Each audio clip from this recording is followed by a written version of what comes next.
Slayer. The Slayer has been activated.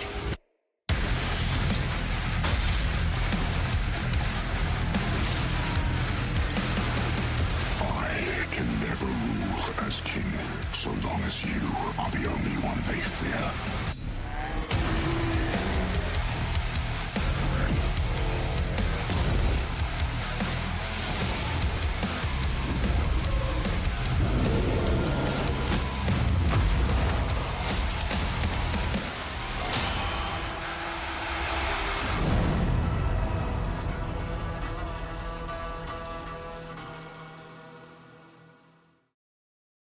Two, one.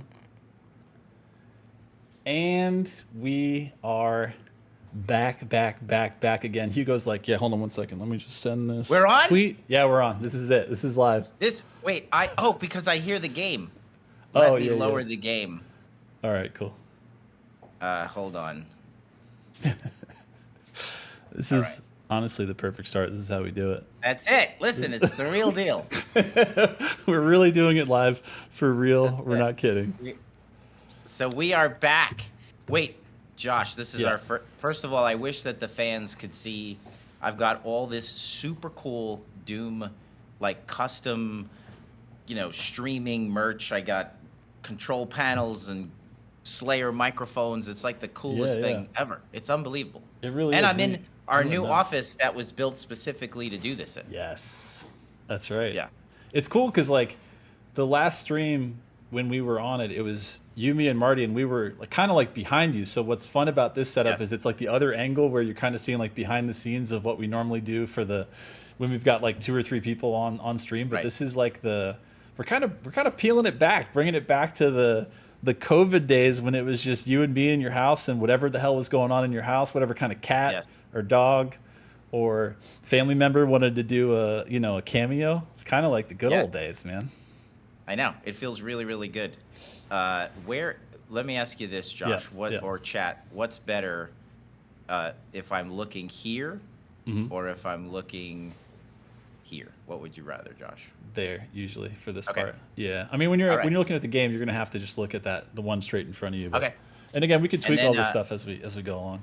And then this is, you know how I like to see the chat live. So where would I do. So where would I go to do that? Twitch? It's both on Twitch and on YouTube. I got them both up on one of the monitors. I mean, I talked to our buddy Alex over there. We might try to give you another monitor so you can do like full command station of like. Right now I've got 3 going. There's like over here it's like OBS and Discord. Up there it's what's on stream. Down here it's a split screen of YouTube chat and Twitch chat. Which, by the way, man, I need you to get in one or both of these because the love is being shared right now, man. This is a feels good. It's been a while since we've done this, and let me tell you, they are out in force and numbers. The positivity is positivitying. You know what I mean? It's giving. Dude, that is so awesome. Yeah. That does feel really good, guys. We really missed you guys. We couldn't wait to come back. We're gonna do Nightmare. We're gonna do Pandemonium. Nice. We're gonna do what else? We're gonna do it all. I was waiting for you to say Ultra Nightmare. I know. I was like, what did you sign this up for? Okay, yeah. I don't know about those things, but I mean, yes. That I just don't want to start over again. That sounds horrible. Well, maybe that's why, like, because we had talked about this a little bit the other day, like maybe starting on Nightmare, and we can always play with the sliders and see how we feel about that. Getting through a full playthrough of that, not tonight, over time, and then Pandemonium next, and then honestly, at that point, if we can get through Pandemonium, which we could start over, we could not. If we beat Pandemonium, I mean, you're pretty much ready for Ultra Nightmare, so we could always give it a go, you know? I think so. Yeah? Man, it feels good to be back. Let me see. How do I open this stream? Or let me hold on. I'm figuring it out here. Let me look at more stuff. Did you bring any cool collectibles, Josh, or anything for us to look at? You usually bring something awesome, and we have so much awesome stuff out. There really is a lot. I'm trying to think of I mean, right now I'm drinking out of this tankard, which Marty taught me the word of because I forgot it last week. It's got a Slayer's mark on one, and the Dark Ages. Wow, that Ice Rising just freaked me out. I was like, it's going to shatter. It's totally fine. This is well made, so buy one today. But yeah, I've got that. Let me see other dark. I mean, of course, You're using this right now too, right? No, yes, I Yeah. haven't used it yet, but I do have it. But you've got it to use. And then again, Yes. see if this shows off as well as it looks in person. There you go. Oh yeah, I got mine. That little Easter egg. There you go. Look at how awesome Bruh. mine is. It's a beaut. You know what we haven't ever shown off on stream, but I actually have one sitting right here. You're like, how much crap do you have sitting in front of you? A lot. I know. Let me. I know. This majestic, sold out, insane Elite controller. Oh, dude, that thing is sick. Right? It's so awesome. Yeah, it is really, really awesome. Because we were talking about the other day, like, when you see, I mean, they did an amazing job with everything on these, and the marketing was really cool. Like, the videos were cool, but man, like, until you see it in person, you can't really see until you see it like this, that there's like blood on the inside and outside, and it's kind of see-through. So the effect is like, it's insane. And Monique, who did that? On the inside and out. Oh, there we are. There's the double. You got the stream up now, buddy. I can hear it. I do. I have it up now. Yeah, Monique works so hard on that stuff. She's the lead industrial designer at Microsoft. Yeah. And she's really, really passionate about, her and her whole team are. They have the largest model shop in the world. That's what she told me. Insane. And as a person who went to school for industrial design, I'm very excited to go there and check that stuff out. Yeah, you got to. That'd be a cool field trip. Yes, I'm excited. I'm excited. We have the lighting. It's very dramatic. It's like it's a little dramatic right now. Look, our buddies at Elgato have promised they're sending us some lights, so it'll get I like it. More or less dramatic. I guess we could to taste, right? If that's the vibe. Yes. Yeah. It's like eczema lighting. That's what it feels like. Your doctor's like, I need to see you soon. Yeah, exactly. Where you been? I'm not naturally this red, Chet. It's like there's a cream for that lighting or something like that. Is that what we're going for? Yeah, that's what we're going for. Period. Moisturize. What sort of filter on YouTube gets rid of eczema? Oh, we'll figure it out. There's got to be an eczema filter. We'll download it. It'll probably be like vaporware on a computer, but we're gonna go through it and figure it out together. Man, that's awesome. There's man, I'm trying to think of what else for new. I mean, like you said, let me see what I can show off here. This is not. I like too, Josh. On the show, you have to bring some of the other stuff too, because you would always bring like a little bit of like other things, and I will too. Yeah. Oh, I've got some of that for sure. I'm trying to think of what the newest silly thing I bought was. So I just got this who's it from? I forget the company, but it's like a sweet collectible of Donatello from man. I think it's called. Are they the NECA ones? Or are they the? Yeah. I know the ones you're talking about. I'm gonna screw that up. It's not NECA. Anyway, it's awesome. Yeah. I was at a big shout out to the super comic store around here. What is our awesome comic book store? I should. Oh, around there? Damn it, I do know it too. Oh, it's. Yeah, that's embarrassing. That I don't know that. Anyway, yeah. Texas has like the most awesomest comic book and collectible store. Got some really good ones. It's super huge, and I was in there. We ship the game, and usually when we ship the game, like me and the concept team, we will take an extra long lunch and go get some really good noodles, and then afterwards we just hang out there. And you know what? It looked so awesome. It was priced right. I'm generally pretty restrained with collectibles because I tend to space like and well, and wife and responsibility. It's not.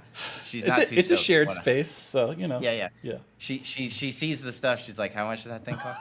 So this thing was $60. But anyway, it's I'm a sucker. If you make like something from the original Teenage Mutant Ninja Turtles series visually, honestly, even all of them, I like all of them. But and it's done well and priced, I'm buying it. Like that. And tell me you are not like, if you do anything good with the thing, I'm just gonna buy it. Take my money, 100%. Yes, there was a puzzle set at this, like, it's just automatic. It's not even fair. I'm like, I have to buy this.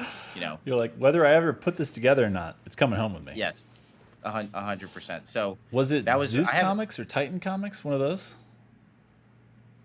No, I'm gonna get the name just because I do want to give him a shout out really fast. We go there all the time, and it's for those people that live in Texas, the drill. That's the spot. It's really one of the best ones. Let me see if let me see if any Dallas natives. Yeah, do we have anybody from Texas in the chat? Trying to see. Let's see. Madness Comics. Madness Comics. Oh, it's a great name. Yeah. Madness is the best. And everything in Texas chat is really big. uh, the humans, the stores, like everything, and this Madness Comics is just like the coolest. It's huge. Yeah. You know, there used to be a massive one in New York City, Midtown Comics, but I think it's not there anymore. Or it's cut in half. I don't know. I went there last time, and Yeah. it's not quite the same size as it was because everybody just keeps ordering those comics online. I do feel like when I go there, I want to support the brick and mortar, collectible shops. But then you're like, hey, do you have like, the trade paperback #1 of thing? And they're like, no, we're sold out. And you're like, okay, now I'm gonna buy this online. Yeah, you're like, well, this is the reason I came, and if you don't have every obscure thing I'm looking for, I'm out Yes. of here. I'm gone. You know what I do have? I think I built this since the last time we did this. So, okay, this is going to be hilarious for people that really do Gunpla, because this is like the babyest version of that That's boy. awesome. So this That is the is one awesome. I think they rate it for like 9-year-olds or something like that. But I was like, yeah. I want to do it in a day. I don't want to spend the rest of my life being like, I dropped it and I'm never gonna find it. So Yeah. that Did that grade have a name? Is that like a? it does.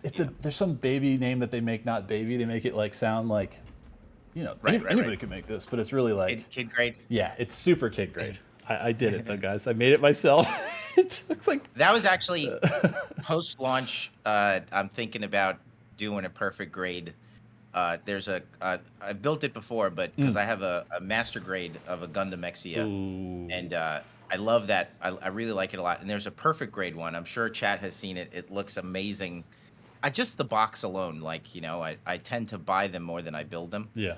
and which also really annoys my wife. But Because you have the they're like, oh, those board games. You're like, in a way. yeah. Yeah. So yeah, I was thinking about it. It's not cheap. That's the Yeah, thing. no. And like you, that's a lot of months. Like build it. You know what I mean? I'm like, man, that's a whole lot of time right You there. got to sit down. You got to have the right stuff. You got to also have just like the patience to be like, I mean, you're basically an engineer when you're building those things. Doesn't matter how good the guides are. Like you're building something that seems like it could functionally work by the end of it. It's insane, 100%. You're like, I could work for Tesla designing robots because I Exactly. just built a perfect grade. On your resume, it's like perfect grade, and then it goes all the way down to like the whatever, like the aspiring Gunpla, and you're like, you got to start somewhere. Listen. That seems like a Will Ferrell Step Brothers scene, like he's applying at Tesla to be a robotics engineer. 100%. I build perfect grade Gundams.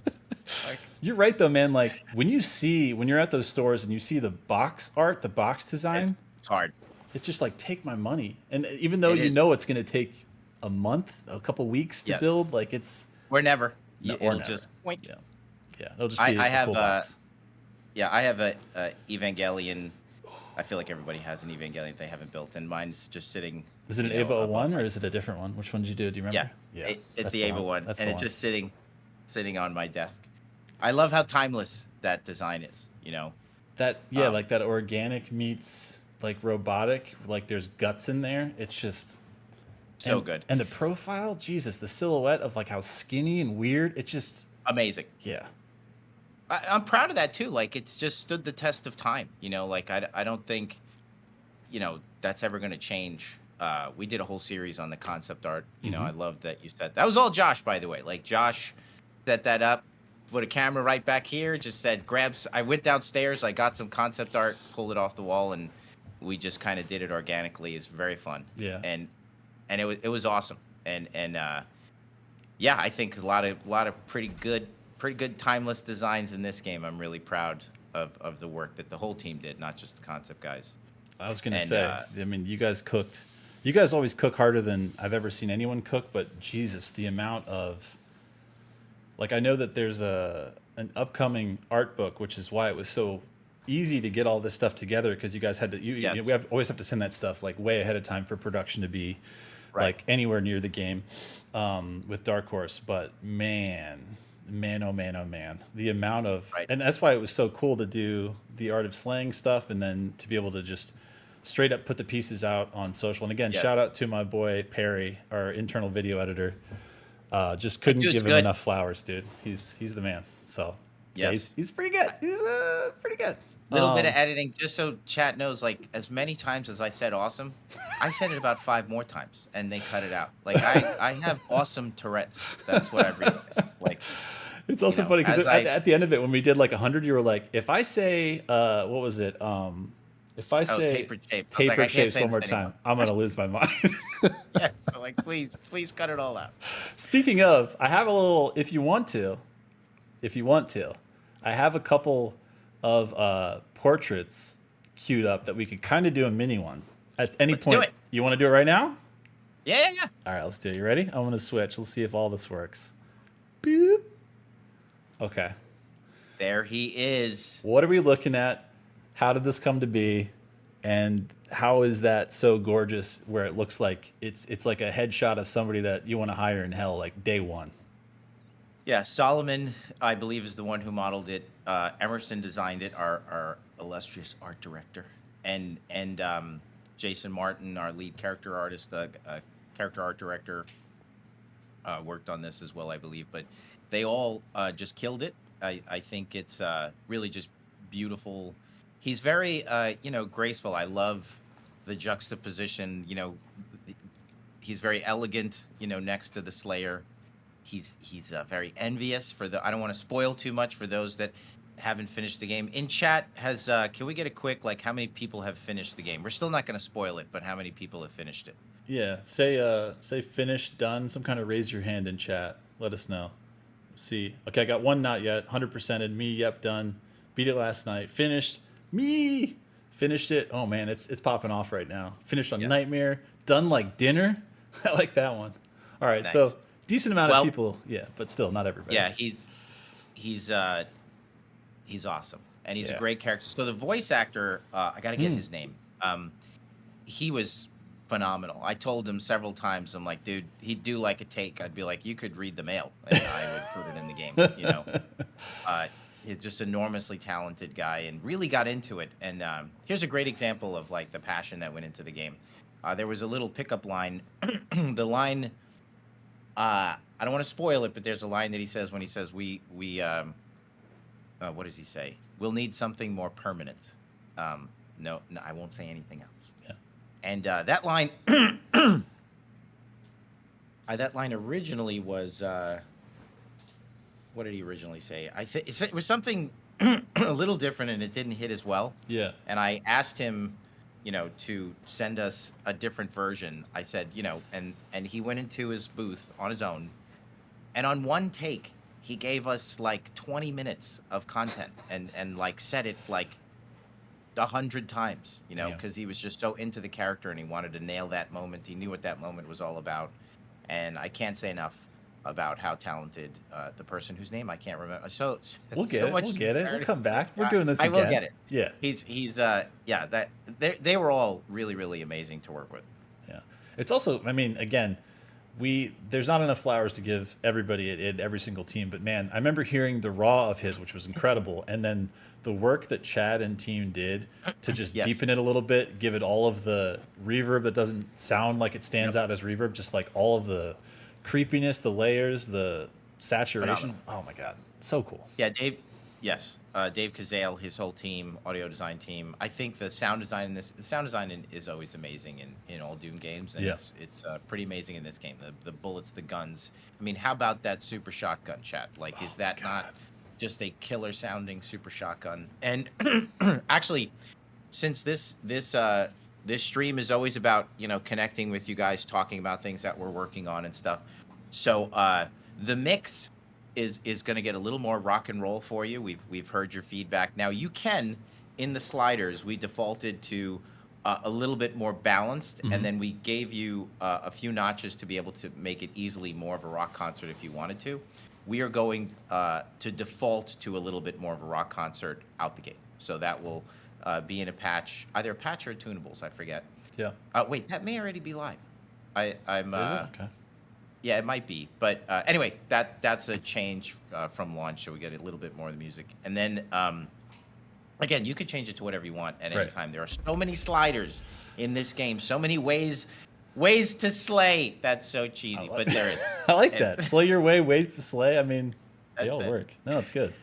You're right And, though. Like the customization that you can do on every level, on audio, on gameplay, not even the normal stuff of just like tweaking a little bit of the UI and the colorblind stuff, because all the accessibility stuff is also amazing. But the game experience, you know, Yes. how the speed, the parry window, all these things that are like major. How much you get damage, how much damage you output. It's Yes. crazy.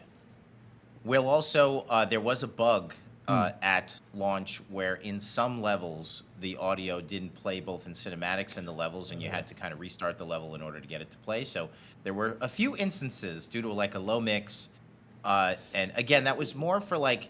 So why did we do that? Ultimately, as you guys have seen, the game is pretty crazy, and there's a lot of stuff going on. And what we didn't want you to do was die to a projectile that you didn't know was coming your way. Kind of like that multiplayer frustration of like, why didn't I hear that thing behind me? Or what, I didn't know that the imp's, slow moving blade was coming towards me. So we really wanted you to be able to hear that stuff. So we opted for a more balanced mix, which typically it is a little bit more of a rock concert, but there's so many more AI on screen at the same time. Kind of reminds me of like the colorful treatment of Eternal was kind of a necessity given how gamey the whole game was. Like you really needed to be able to see exactly that Arachnotron's turret, so everything kind of got the what do you call it? The fill lights, lighting in the shadow got brought up so you could see all the detail to help you with your shooting and your ripping and your tearing. This time around, audio is pretty important because there's so many AI and there's so many projectiles in the space. But we're always listening, so we will spend as long as it takes to make small little tune. We just collect the data first. I mean, I didn't want to overreact right away and like, okay, 2 people wanted more rock music, the music to be louder. So got a little bit more information, and we're happy to do that for you guys. And then fixing the bug where it wouldn't play in some, but which is just it is what it is. It's game development. We didn't need to do that. It just kind of happened. And what else? I got one quick question coming in from our longtime buddy. I never know if it's Afro or MMA Fro. Either way, a legend. Oh, I know that. I remember that You guy. remember that, right? Yeah.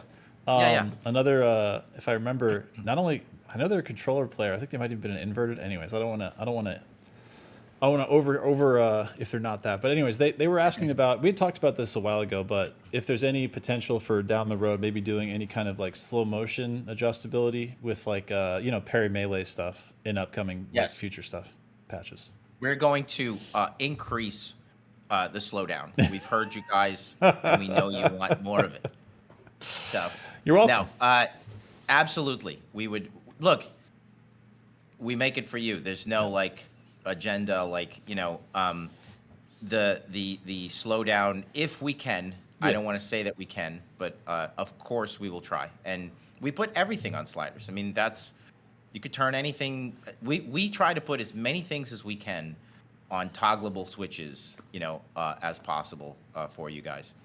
I think, as you guys know, like when you get into the second half of the map, like part of that slowdown is to help sell the power fantasy, but also like to give you like a breather, you know what I mean? So you could like, because that's what Glory Kills kind of did, like give you that moment. But no problem with putting that on a switch for you guys.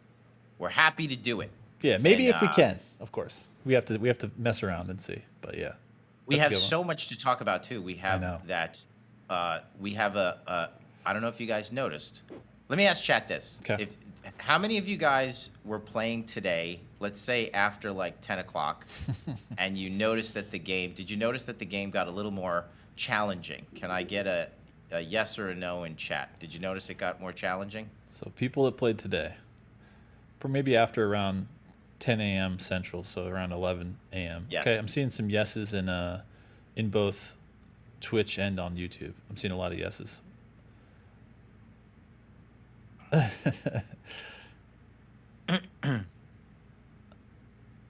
Yeah, I mean, a couple of people that said they didn't notice, but again, why might they have felt that is the question. Because we, the game was from a balance perspective. I wanted to take a minute to take a look at this stuff. Watch you guys play obsessively, and then we all looked at the data. And you're just, it's a little too easy. Like I think across the board on all difficulties, certainly when it comes to the lowest difficulty, that's meant to be like story mode. So not a lot of deaths there. But actually on like from Hurt Me Plenty and up, I just thought the whole game could come up a little bit in terms of challenge. You're supposed to die, like a couple of, we have skill checks in the map, and you're supposed to die a couple of times there and die a couple of times throughout the entire, per level. And I thought that those numbers were a little low, and especially on Nightmare, we wanted to bring that up. So the whole experience, people were having fun, but I think when you go to Ultraviolence and especially Nightmare, you want a challenge, and it was obvious, great game, but we just wanted it to be a little bit harder and meet that expectation, especially for the Nightmare players. So we did that for you.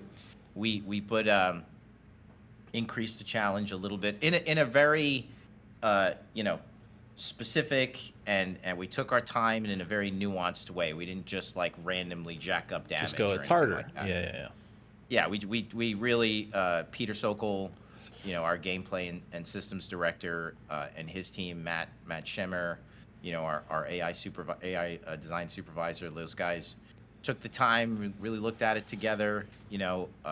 Marty was involved, and we just sort of looked at all the numbers and decided, exactly how to go about it. And we're not done. So as you guys play, we'll continue to look at it, and if we feel like, we track the number of deaths per arena. So if we feel like that gets to where we want it to be, then we'll stop. But there's plenty. It's not hard to make it harder. And one thing about that is we use tunables, chat. So, and everybody listening, so we could do that stuff, relatively easily. So let's say we make it too hard, we could bring it back.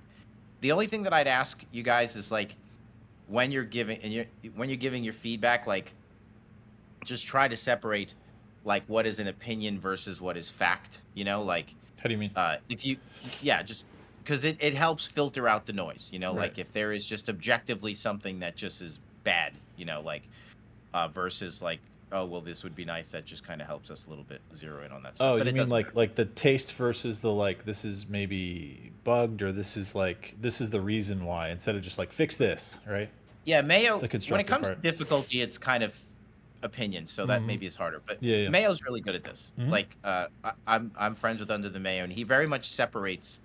This is just broken. Yeah. This is my opinion. Yeah. And I really appreciate that. I think it's super professional, and so as you guys send me feedback, just because it's hard to look. Opinions vary, but Right. bugs are bugs. Yeah. Issues are issues. So the Ravager, I don't even want to say about this exploit, but the Ravager, we're tuning that as we speak. That'll probably be the next tunable coming out here shortly. So checking all that stuff, and Mayo mentioned that's it's a good segue to just say thank you so much to the I'm just reading chat. Thank you so much to all you guys, right? I mean, Josh, big they've time. been amazing. Oh, it's huge. Yeah. I mean, everybody, again, it's cool too, because we've all kind of like grown up together doing this now, like through 3 games. So just like, the design gets,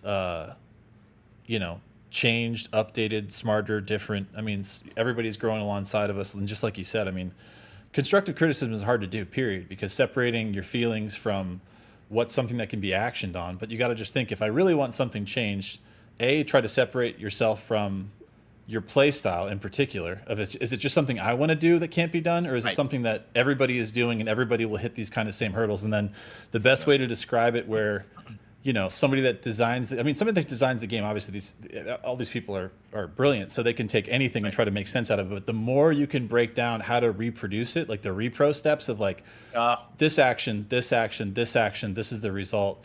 Maybe there's a before and after. Maybe there's like just a question there. Man, it's like that stuff is super helpful. And then again, sending videos and stuff. I know a lot of you guys hit me up on like Discord, other places. I look at that, Twitter, Reddit, all the places. But in general, it's definitely like, it's super helpful, because talking about something abstractly and seeing something are totally different things, Yeah, Mayo, want a huge thank you to Is Under the Mayo in the chat right now? Let me Can see. someone get him? Where is he? He's not Summon him. I see Tyler in the chat. He was asking, shout out Tyler. to Tyler McPherson. He says, he's basically just asking about if the slowdown can be a toggle. We kind of talked about that, I think, in the beginning of it, right? Like we're thinking about if we can do it later, we'll do it later. And by later, I just mean maybe not anytime super soon. Yeah. Although it'll be looked into. We're totally looking into it. Yeah. And we'll do it if we can. I'm confident. I think we can. Mm-hmm. But anyway, like a big shout out to all of the community that's helped us with this launch. We've got Under the Mayo, who's just been awesome, and then we have Tyler McVicker, who's been awesome. Like reporting bugs and different things. Who else, Josh? There was Dude Hell Yeah is sending Holden like a full document. I mean, as does Mayo. Yeah, you got Horde Mode Gaming. You got Horde Mode Gaming. Alston. I mean, yeah, all just helping us. Yeah, totally. I mean, even just little things. I mean, I had Spud mention some stuff. Spud Hunter, just different people. Spuddy. And it feels great. And what do they say? It takes a village. It does. It takes a community to launch these games. Speaking of which, shout out from Andrew Holshaw of many kinds of fame, but as we remember from DLC 1 and 2 for Ancient Gods Part 1 and 2, composer says, totally found myself wanting to see the next cutscene and how you guys wrapped up the lore between games, which is crazy, all caps, for a Doom game. Congrats, y'all. Thank you so much. Yeah. I can't wait to hear what he's got cooking. He's got a Iron Lung soundtrack that he's working on with Markiplier. Like, dude, making a movie? Like, let's go. Yes. Can't wait to see it. Can't wait to hear it. Tyler, the sprinting lines are going to be removed. Oh, yeah. And the sound effect. The outer, the effect. Yes. Speaking of the story, I noticed a funny thing watching people in stream. So we're going to try to fix this in an update as well. So some of the context from one level to the next is in the level description, which gives you a little bit of a setup for the next level you're about to go to. And an unexpected issue arose from our amazing technology in that the level load times are basically non-existent. Yeah. So people just hit A like immediately and nobody reads. In 2016 you had to sit there, and then when you sat there you just kind of like out of boredom would read like, oh, and then the Slayer goes here. Yeah. So some people have said like the continuity is totally nuts and how do you like it's so confusing from like, well, how did I end up in hell? Right. We're going to try to make the level load, the context, the little couple of sentences that provide context for where you're headed next. Maybe put that in like a small black screen before the level begins that you could skip. That would be more of like a patch. But for those that are playing, just read the level load text. But gotten really good feedback on all aspects of the game, and from the combat to the exploration to the story. And we really appreciate all the support. We watching you guys play. We know you're super into it. And it feels awesome. It does. A couple of shout outs here. Speaking of that, we got Bloodshot in chat asking about how excited we are to see speedrunner stuff. Everybody in the office has already been talking about the crazy like shield bash kind of like exploit where you could just go flying. Oh yeah, which looks incredible, by the way. And it took y'all like 5 seconds. I am excited, but Raytro like roasts me. What's up with that? The last I was on his show, he just roasted me because I didn't know stuff. So on the Games Done Quick, we got to do it. We got to do it. I'm always excited. Yeah, I love it. Listen, I told you guys. I'm telling you now. They're gonna be fixing bugs, and we're gonna do our best to not mess with bugs that you're using. Right. And there's no guarantee because nobody knows. Like so, we can't. Yeah. True. We'll do our best. Yeah. And I'll just say I'm specifically watching whatever Raytro uses so I could take it out because it's personal now. But I'm just kidding. And, no, we're not. We're not gonna we'll try our best not to mess with anything. And Billy Blue Holiday had a question earlier, but I missed it. I want to read one if I can. Man, chat is scrolling and it won't let me stop scrolling. Pause. Slow mode. Engage. All right, there we go. Oh, did that happen for everybody? All right, stop that. All right, this is from. Oh God, I keep scrolling. I'm gonna see if I can get this. Do I have to like copy paste this into something else? All right, sir. This thing is fighting me. I'm gonna pin it so I can see it. Does that work? Let me try this. Bruh, the struggle is so real in Twitch chat right now.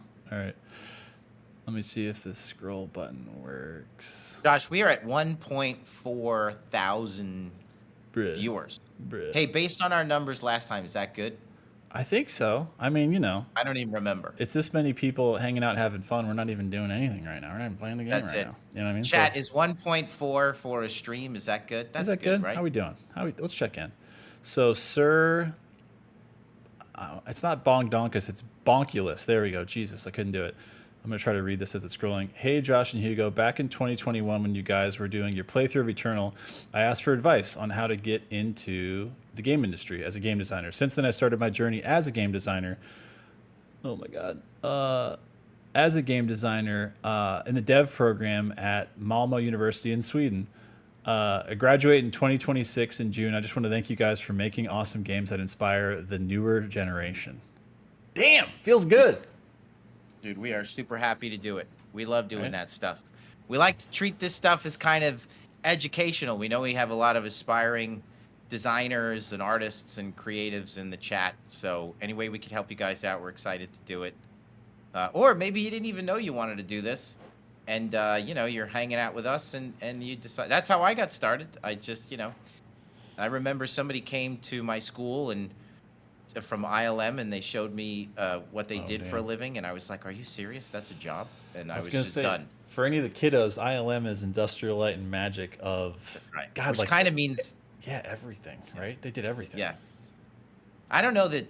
Does chat care about ILM? Is ILM still a thing? I think they are still a thing. Kind of like Lucas Ranch, you can still mix stuff there. Yeah. Like we did... Actually, didn't we do a mix? Isn't the cinematics, didn't they all, in our game, go through a sound pass at Lucas Ranch, right? Do they not? But they are still the best, Yeah. to be clear. I'm just curious if, the very best. I have friends who work there. But, like, does chat still... Are they familiar with ILM? Because they are like... I'm seeing some that say they are know it. legend. Yeah, bro.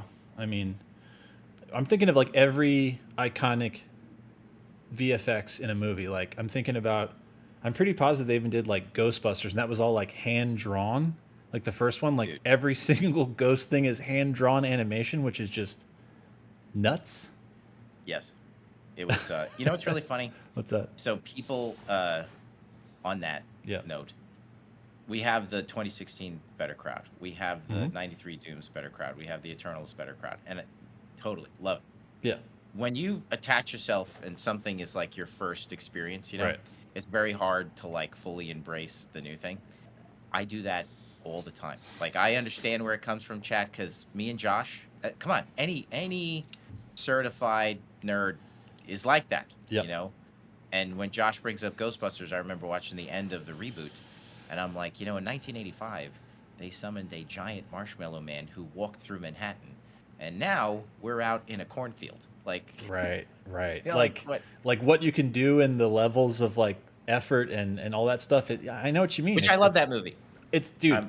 You're talking about the first reboot of the latest reboots, not the Frozen one, but the one that ended with a nostalgia thing that was such a gut punch. Yes. You just die. In the Oh best my way. God, dude! Right? Yeah. Like no By the way, spoilers, but not punching upwards. Love the Ghostbusters reboot, Yeah. but I had my moment of like, this isn't like the last thing that I loved. right. They're out there in the middle of nowhere. They're not in downtown Manhattan dealing with ghosts in the library and such. Yeah. Yeah. Where's the Marshmallow Man? I mean, legit though. And they had the little mini ones, and you're like, maybe that's an Right. easier thing, straight to merch thing. I don't know, but man, the Marshmallow Man, the pain face the Marshmallow Man makes is my favorite pain face of all time. It's the funniest. It's so good. You smile when he. I don't know, man. That design is goated. It's insane. It's so many great lines in that movie, but just incredible. I love that movie so much. Right? It's funny when you show it to your kids though. They're always just like, meh, Yeah. They're like, what are these old guys complaining about? Don't they have jobs? And you're like, oh man.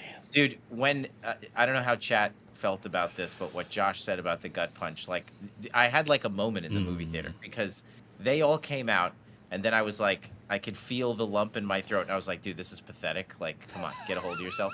And then my kid goes, who are those guys? And then I had to say, those are the real Ghostbusters, and it was like, You're like, I can't believe they got me to say that in the theater. Yeah, well, he asked, I was already trying to hold on, and then when he asked me that question, I had to say, those are the real Ghostbusters. It was just like, all right, I need to collect myself. It's also funny because you're technically plugging the cartoon, which was also amazing, the one that was done in Japan that's shown over here, called The Real Ghostbusters, because there was that other Ghostbusters animated thing. But you're right, man. You're like, oh, man. Oh, it was awesome. The tribute was unbelievable in that. So no matter what issues we had with the fact that they're on a farm in the middle of nowhere versus downtown Manhattan doing mass destruction with marshmallows, they paid it forward at the end. So. Oh yeah, no, it was awesome. Yeah. That was so great. 100p. What are you Josh? You tell me when I need to start playing. You control the clock. Okay. I haven't played anything because I've played our game, Same. so my eyeballs are falling out of my head. But Same. at the end of a dev cycle chat, you just play your game like, oh my god, and it's amazing. But you're not playing it normally. You're just searching for bugs, So it's like you play for 2 seconds, stop, take notes. Play for 2 seconds, stop, take notes. So, but I'm dying. The last super great game that I played, of which there are so many, yeah, was it was super late to the party, so don't judge me. But Subnautica 1, because I wanted to play it before the two came out. Yes. Shout out to the people who made that game. My God. Holy Christ. For real. I mean, I feel like that game did get its flowers. Like they got enough budget to make a second one. Second one's amazing, but the first time playing that game, if you don't know everything about it, oh my God. Holy. Yeah. James at work Duggan talked about it, and then I wanted to give it a go. By the way, this is too long ago. Like I've got to get back to the gaming. I've just been doing a lot of family time stuff. Definitely the wife and kids are like, hey, you should, Hey, remember me? You're like, who are you again? Yeah, exactly. What grade are you in? Nuts. Yeah. but so Expedition 33 definitely on the list. Yep. For sure. Yeah. And then I don't know what else. I want to. I mean, we got a Ninja Gaiden this year dropping. Yes. And we got a new Ghost of Tsushima, Ghost of Yotei. Going to be, I'm sure, amazing. There's some bangers on the horizon still, for sure. Stellar Blade. Oh my God. And it's coming to PC. And then I just heard today, because of it's so weird when you get news. Like, everybody's good at doing news, right? But it's so weird when they do these business meeting things and you see a literal graph or a slideshow and it's also Project Witch 2027, and you're like, oh, they're doing a sequel to Stellar Blade? And I saw it in a slideshow. Thank you, Wario64. I'm excited, but it's so weird how the day and age we're in, because information is just flowing and there's just meetings and stuff that goes public, and you're like, all right, Project Witch, a new Stellar Blade. I guess we're getting one. That's amazing. Didn't know that. Thank you. Slideshow. Absolutely. Same. When I saw it on Steam, I was like, whoa. Yeah. That is exciting. Subnautica inspired me, and I went down because I never played Rust and a few other survival games. So I did Grounded. And, Grounded's awesome. Yeah, that was an awesome game. Yeah. I'm not done. I stopped because I'm like, I need to play this with my son. My kid. This would be so much fun. 100%. I also just realized you're kind of doing, without being intentional, I think we're kind of doing a Rick Moranis, because he's in Ghostbusters, and Grounded is very Honey, I Shrunk the Kids, right? Right. Yes. Totally. Yeah. This is a Rick Moranis tribute stream now. Sorry, guys. Hey, chat. You said that my voice was low. Is that better, Josh? I think this dial to the left turns up my volume. You sound a little louder to me. I'm going to see if my boy Chris. He hasn't mentioned anything yet, so I'll keep an eye on a little conversation. I got a good one here for you, Hugo. This is from JRed AOE on Twitch. They say, 5 years ago, I was finishing film school. Now I'm an indie dev making an FPS. I 100% would have not done this if not for Hugo and the team being so generous and doing all these interviews and game design talks. Bam. You're welcome. We love it. Yeah. That's, you know what? When I was coming up, I just wanted somebody to tell me stuff. You know, there's a lot of aha moments where, I went to two schools. I went to school for 8 years. It was honestly, the first part was just a lot of fun. Yeah. And then I went back and got what was kind of like a second bachelor's. But when you at Art Center, you show up and somebody says something that, about how to make stuff look cool, and you get annoyed. You're just like, so where was this information, 4 years ago? And so I really love to be able to share this stuff with you guys on anything, like the fun zone and whatever it is that we can do to help and give those little insights. Because honestly, a lot of this stuff is it's not that hard to understand. It's all in the execution. Just because somebody tells me how to shoot a perfect free throw doesn't mean I'll be great at basketball. But just someone telling me that, is super helpful. So we're super excited to do that for you guys. That's awesome, man. I'm very happy for you. Right. When you said you had a lot of aha moments, I was going to try to start dropping track names. I was like, so did you have a lot of highs and lows? Did you take on me? And then I realized those are the only two aha songs I think I know off the top of my head. I was like, all right, that bit's not going to work. Cut it. I think that's the only ones that I know. Yeah. Oh man. All right. Maybe yeah, go ahead, sir. Hit it. Dive into it. I was going to say, just movie wise. Yeah. I'm sort of out of it too, dude. I know. I don't have much. Oh, you know what? I don't have much. You know what though? You know what's happening this Thursday/Friday, and I only realized this because Richard and I, my homie, shout out to Richard on the community team.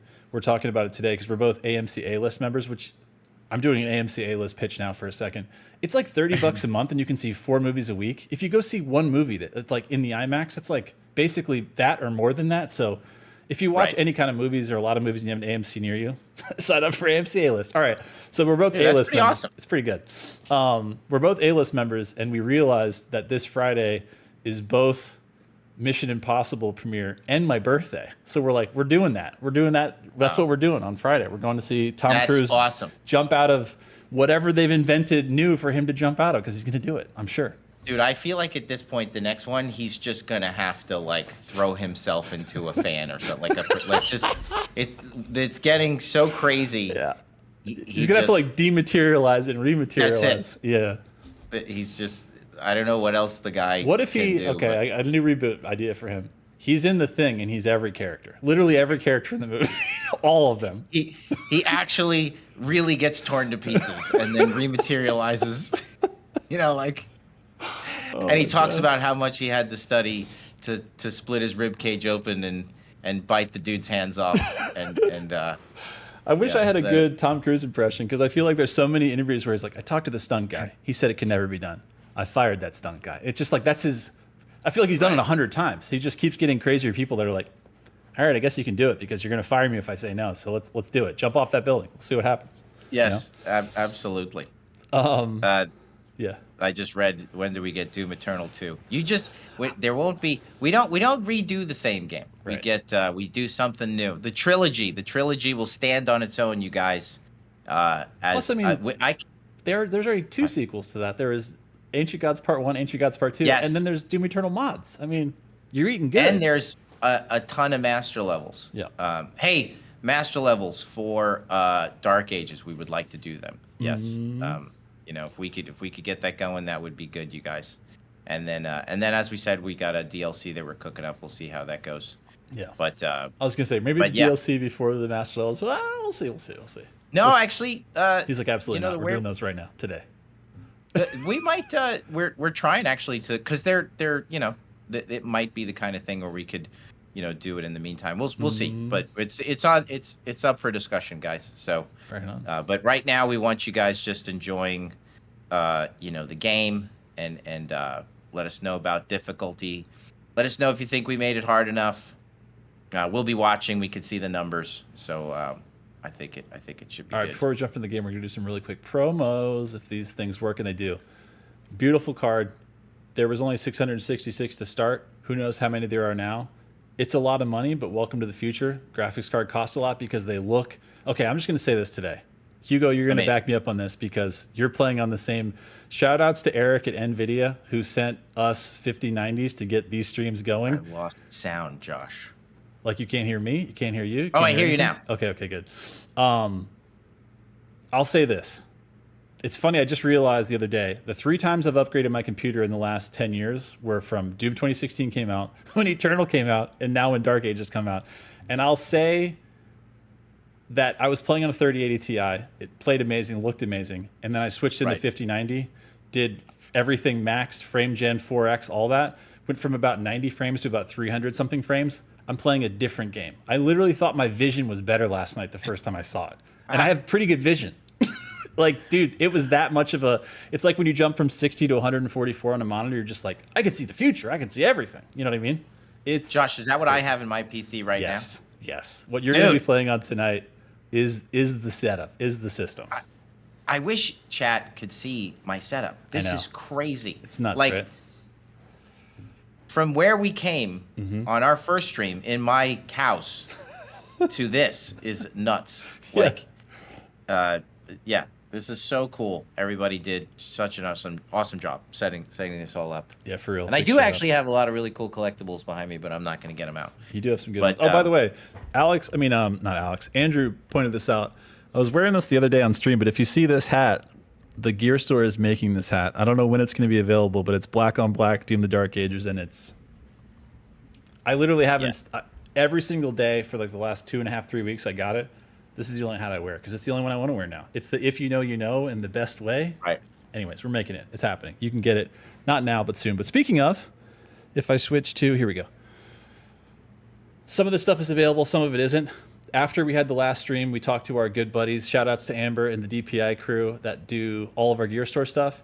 Now, if something is sold out, because dudes, Hugo, stuff was selling out like nuts on there. It was like we put this stuff live maybe like a week before It's crazy. game launch, and it was just like almost immediately sold out. So now you can at least see the stuff that's sold out on the Gear Store if you click on the Doom section, and you can click on the notify me when it gets restocked. And a lot of this stuff is actually being restocked. So if you want to do it, for realsies, do it.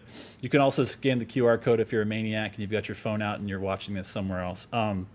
Again, mug, shirt, tankard.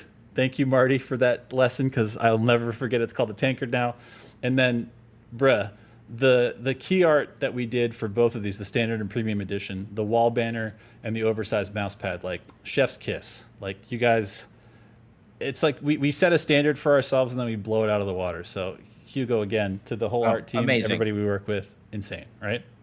Yeah, dude, and yes, I want to say there's so many cool things in the pipe, but that stuff looks awesome, and everybody involved just killed it as usual. The helmet, bruh. The best. The helmet. I mean, It's awesome. if you didn't watch the unboxing video of Hugo and Marty, check it out. I mean, it's basically almost like an Art of Slaying video where you talk about all the design because is. it's impossible not to gush about it in person. And it looks cool No. when you wear it, and it's got lights. Come on. That It does. may or may it not looks still be available, incredible. but if you can get your hands on one, do that. I think these are restocking soon if they're not already restocked. Love to see it. Easy hoodie, throw it on. That guy's also actually wearing this hat. I think this is actually wearing this exact hat. The one that they shot for this thing, it was the only one they had made, and she sent it to me because Amber's a G. Emerson's art on the back, 10 out of 10, no notes. And like you said, that was like a huge defining moment for the game of when you got Yep. Slayer and the Surratt, right? Yep, really defined the look of the game overall. Okay. I'd say it's controversial. It's not controversial. Let me just tell you guys how excited we are that these have done what they've done on Twitch. So you guys made these amazing skins. This is the Slayers Club skin, which is perfect for Slayers Club Live. It is still available now, but they have run out of codes 2 times. And if I tell you the amount of codes we've given them, you'd blush or whatever your normal reaction to that would be. It's insane. So they should still be live now. Again, you have to link your Twitch and your Bethesda.net account, and then you should get a little notification after watching an hour of anyone streaming Doom the Dark Ages. And then I know some people were like, if you're ever on the cusp and you see it and go to like not 100 and then it stops, they're trying to backfill that stuff because, again, it's a good problem to have. But what can I tell you, Hugo? People love them skins, and they're running out of those skins as fast as we can send them codes. So I love it. yeah. And you love to see it. Right?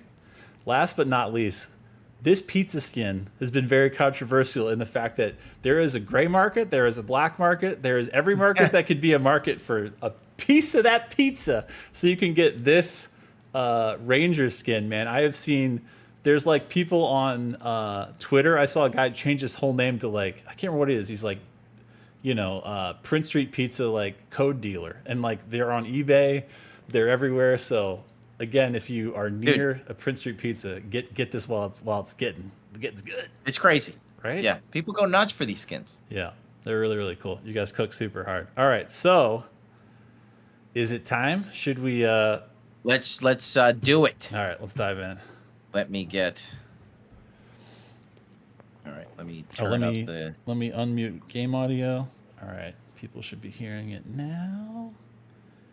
Where is it? It's over. Okay, you should be hearing game audio. Let us know if you guys hear it on your side.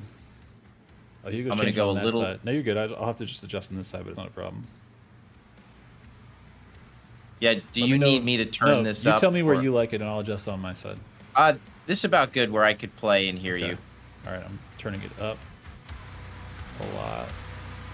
All right. Since we are already updating this, I'll bring up the music a little bit. Okay. And then that's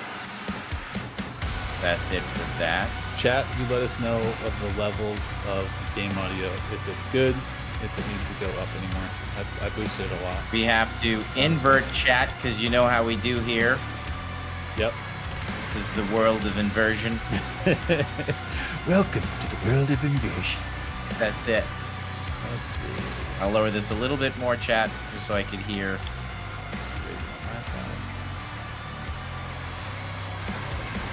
All right, that's as high as I can go on my side. So I hope it's loud enough. We'll see. If not, I might have to add it on your side. Yeah, let him know, chat, if it's too loud. All right. Turn it down. First of all, look at this friggin' menu screen. It looks awesome.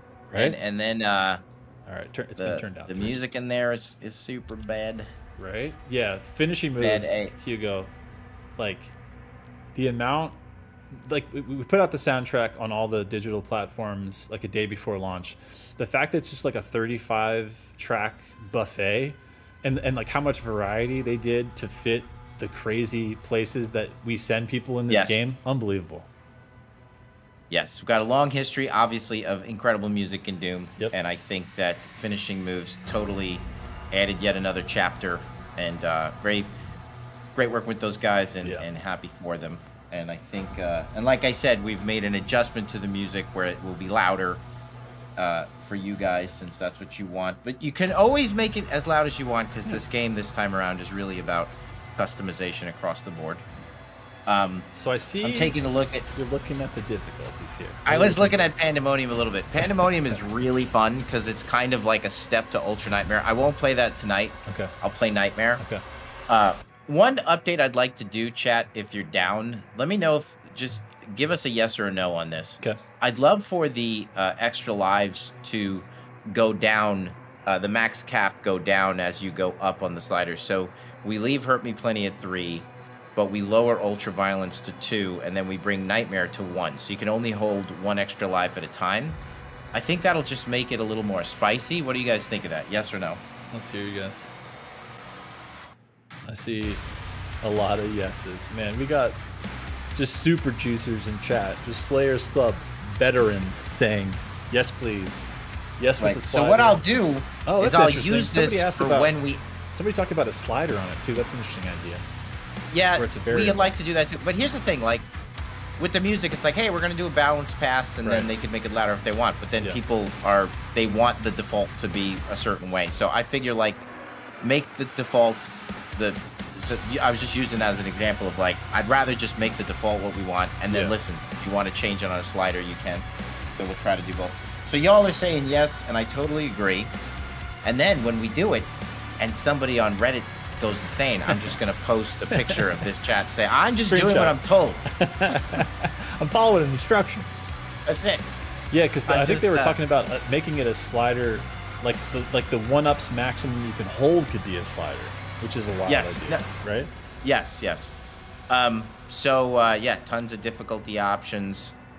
Listen, for the Slayers who, you know, for whatever reason maybe don't have the Twitch responses like they used to, combat assistance is a really great one. Yeah, for sure.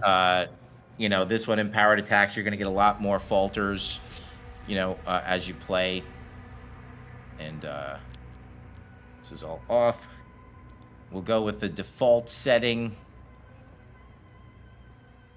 Also in the works on a patch, guys, is to make the tightest... Wait, hold on. The tightest window of the parry just a little bit sharper. Like we might make like a super parry, you know, where the window, it just gets really insane for those that want that stuff. Where it's like Razor's Edge, and if you mess it up, like your shield just breaks like automatically, right? In the age of fire and ruin, when the legions of hell first set foot on Argentinor, another came, an outsider's path to their world carved in blood, for the demons could not escape his wrath. Damn. The night sentinels, desperate and broken, saw in him a weapon. Their gods, ever watchful, saw something more. They bestowed upon him strength beyond mortal flesh, speed beyond thought, a gift, now tethered to their will.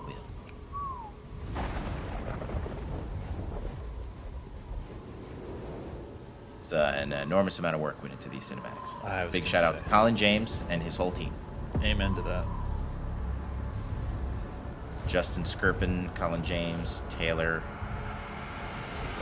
Absolute chefs cooking because. Yeah, Ernesto. Yep. Like we've done good every game, but these blew me away. Like absolutely next level. Everything, depth of field, all that stuff. I think just for everybody's, so they can see, we turn noise all the way down on everything in the stream because noise streaming is really hard to not look like pixelation. So if it looks like it doesn't have some of the film grain, we did that just for this stream because some of that stuff doesn't translate well when it's moving as fast as it is for this. And by the way, we're doing 1080 right now on both Twitch and YouTube. We're going to try to, if we can, get 4K on YouTube back again next week, but we just need to do a little more testing first. We will not leave here until the heart of Argent is found. It is close. Dreadman on Twitch is asking about an imp, an hair length slider for imps. I think that's something we can get in the next patch. What do you think? Maybe. So they're looking for the heart of Argent. Okay. We found the entry point. And those two don't get along. It doesn't make sense, sir.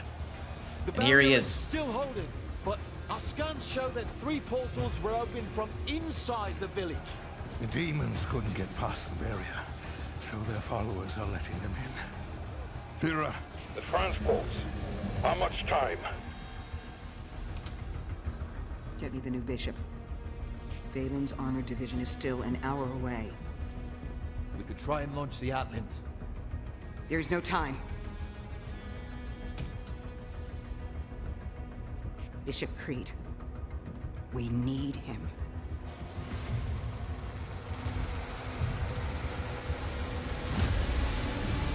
People love Bishop Creed.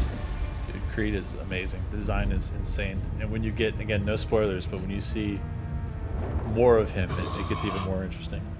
I love this part right here. He doesn't know her name. He's like, who?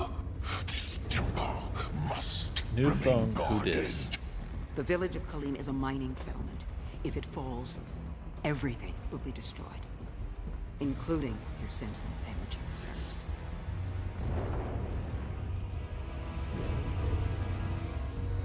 Launch the Slayer.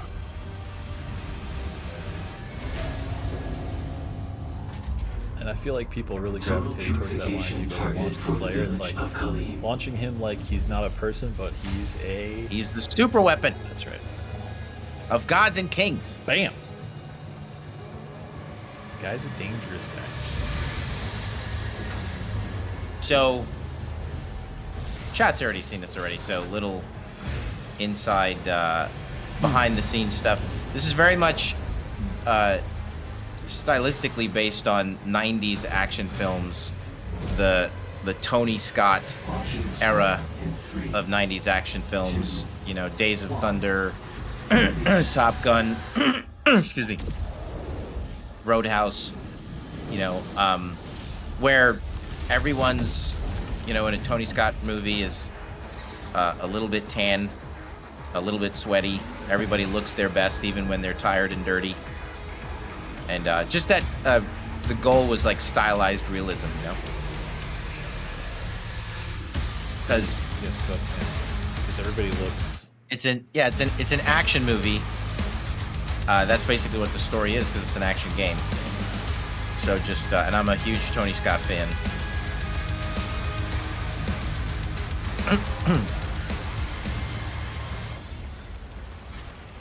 All right, here we go. Impact confirmed. So we're doing Slayer Nightmare has right been now with activated. default sliders. Is that right?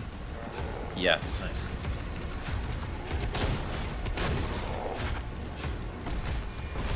I am a skosh close to this monitor.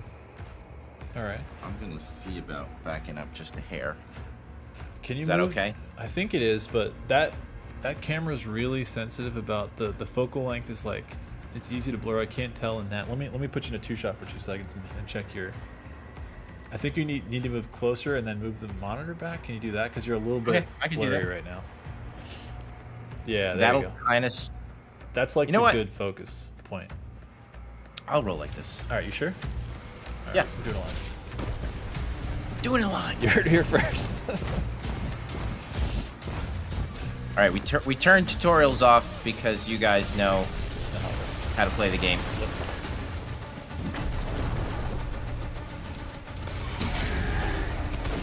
Oh man, the shield bash. So this is, so everybody said like, is there speed in the game? So this is basically like web slinging in a Spider-Man game. Like you could do this at incredible lengths.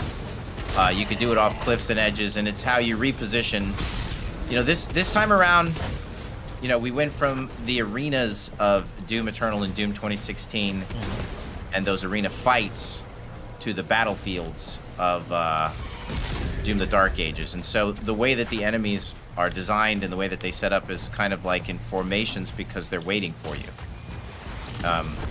You know, more of like a military style to the encounters, especially in the formation stuff, where they're literally set up and you kind of have to chip away at their phalanx and break down their defenses to get to the leader, which is just there to kind of like, you know, provide you guys with something new. We're just obsessed with doing new things for you.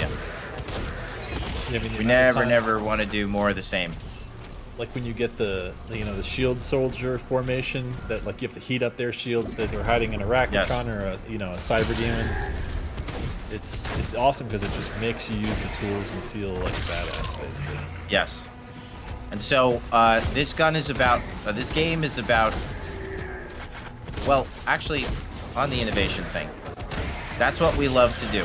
Like, we're never going to make the same game twice, chat, and every couple of years what you can come to expect from us is an all-new combat system, which will have shades of, different id games from the past. It's not to say that it's entirely new, because there's a good amount of 2016 in this. There's some good amounts of Eternal with the resource management. Eternal has like this, you use your tools in combination with each other. We call them combat sentences. So the design philosophy here is like every action is, every attack is like a single syllable action, and I combine those to form combat sentences. And that's there's a lot of that in Eternal. Then just the simplicity of needing to be aggressive to get in and perform the execution to take what you need from the enemies. That's kind of 2016. And then of course the strafe to aim element is straight out of 1993 Doom. For fans of 1993 Doom, I hope you'll agree that this is probably the most Doom, our most 93, the most of any of the reboots has ever felt like 1993's Doom because of the slow-moving projectiles, just like in the original, which was a big focus. Yeah, and then to your point, that whatever we have next, we'll mix it all up again. Throw out the playbook and start anew. Yeah, I mean the work you guys did you talked about this at length and some of the other stuff in a way that I think people gravitated towards once they played was, like you mentioned, like with the combat sentences, it's the verticality, the surgeon's tools, the right tool for the right job, and the fact that they're constantly throwing things at you in Eternal, whereas the circle strafing, like the horizontal horizon being king, and the fact that unlike having to switch to like a meat hook to do the traversal stuff that the meat hook did so well, eliminate the complicated physics of it, make it the cooldown really low, and the shield bash just can like zoom you around and do that thing that's always the tough problem to solve, which is I need this gun to feel good. This gun's got to be kind of close. How do I get everybody close to me without having to meat hook and switch to a weapon and then switch to something else? And you guys solved that puzzle, I feel like, in this. Yeah, it's we still want you thinking, our games are about, they're like combat puzzles, and we want you engaged, and when you're thinking, you're engaged. So you have to think in Dark Ages. It's just different. A huge focus for us was to streamline the control scheme. I think a fair criticism of Eternal was that the control scheme was a bit complex. Now, it was fun to master once you learn how to press all the buttons, but I think as creatives, you're always trying to figure out a way to simplify things. You know, I always look to the iPod when it came out. That was revolutionary because of how simple and streamlined it was. And people are, you know, in design, you're just always looking to do that. You know, that's why some of the best Nintendo games have such a simple control scheme. Yet, you know, you think about Smash Bros, like really simple control scheme with like a ton of depth. Yeah, the depth. That's what you're always striving for. The main gate is under lockdown. There's a key in the nearby church. Route in the Yeah, location. I see some people in chat saying, Mars14 on Twitch says, I keep forgetting to use my shield to block and not just bash parry, but yeah, I mean, all the stuff when you're new to it takes getting used to, but just like everything else, you know. Whereas in Eternal, every solution is, well, it's not every solution, man, we made all kinds of solutions, right? There's guns, there's burning, there's freezing, there's regular bombs, you know, frozen ones, but I think once you get into the new rhythm of, so let me ask you this, like we talked about the fun zone, as people know in this chat, quite a lot when we were doing Big Gen X Energy with our streams with Eternal. Like, do you still define the one in Dark Ages as the fun zone, just like a different kind, or how do you think about it? Okay. 100%. Yeah. We always make fun zones. That's what the loop is. Like, what I would say is you could expect from us a new fun zone every time. Like, we don't want to do the same fun zone. And the fun zone is basically a series of it's like the chalk lines on a sports field. You know, it's like inside of those chalk lines is the experience, you know, the designed experience. And what we're saying is if you play if you play the game the way it's designed, if in this case it's if you punch, if you use your shield, and if you use your guns effectively, then you will be having a good time. And in Eternal, it was like if you flame belch chainsaw and use your guns and use the right guns for the right situation, you'll have fun. In this game, it's use all three of your tools. Use your shield, your punch, and your guns in unison. There's a lot of synergy between your tools, and then we guarantee that you'll have a good time. When I watch people play at the beginning, you know, I've told this to some of the Eternal super experienced players that they have a black belt in Eternal. It's kind of like having a black belt in Judo, and then walking in. This game is different than Eternal. That's like taking your Judo black belt and walking into a jiu-jitsu gym and thinking you're gonna, you know, immediately dominate. I think they do really well because they're highly skilled, but it may not feel smooth and fluid to go through the experience if you're not. Oh, see that? If you're not using all your tools. So what I see a lot is they're relying on their FPS skills to win, but you gotta punch. You gotta use your melee in order to be effective in this. Melee is the new chainsaw. Melee gives you ammo back. So that's the new fun zone. Shield, punch, and guns. Strafe to aim. And you'll be good. And then in Eternal, you solved all your problems with your guns. You would like, it was like a tool chest, you know, full of, you had like a bag full of tools on you at all times. It was just full of guns. Each gun was a different tool, and as the game would present you with different problems, you would reach in there and grab out the right gun, and that was awesome. We loved it. Yeah. But for this, very like Swiss Army knife, but those every single part of that, just like a Swiss Army knife, has a very specific function, right? Right. Yeah. And so if you think about it, there's like a cognitive load for the player, right? There's only so many things you could handle at once before it just becomes overwhelming. So like 70-80% of the cognitive load in Eternal was dedicated to your weapon wheel, like your guns, because that's where all the, you know, rock, paper, scissors stuff was with the different weapons. And you were constantly being asked to switch weapons. In this one, you solve problems mostly with your shield. So you could use, by design, any gun is viable throughout pretty much the entire campaign. I mean, there's some variations, like with the rocket launcher and the grenade launcher, but for the most part, you can use any gun you want by design, because a lot of the cognitive load is now distributed to melee and mostly shield. You solve problems with your shield, you hurt things with your gun, you regain resources with your melee. And that's kind of the basic loop. Whenever when I see Doom Eternal players trying to min-max by weapon switching, which you can do. I'm not saying you can't do that. But when we had it like that, when we started pushing you to use different weapons in different situations, that cognitive load it just kind of became very frustrating because I'm already trying to solve all these problems with my shield, and now you want me to start, min-maxing with my guns. I think most of what you're going to be doing is weaving between projectiles. Movement is so key in this, and a lot of that mental energy is going to be saved for solving problems with your shield, and then just doing massive damage with your guns. So that's by design. I think the flow state in this game is easier to achieve as a result. Like, I think it's not as hard to get into the flow state as it was for some in Eternal. Right.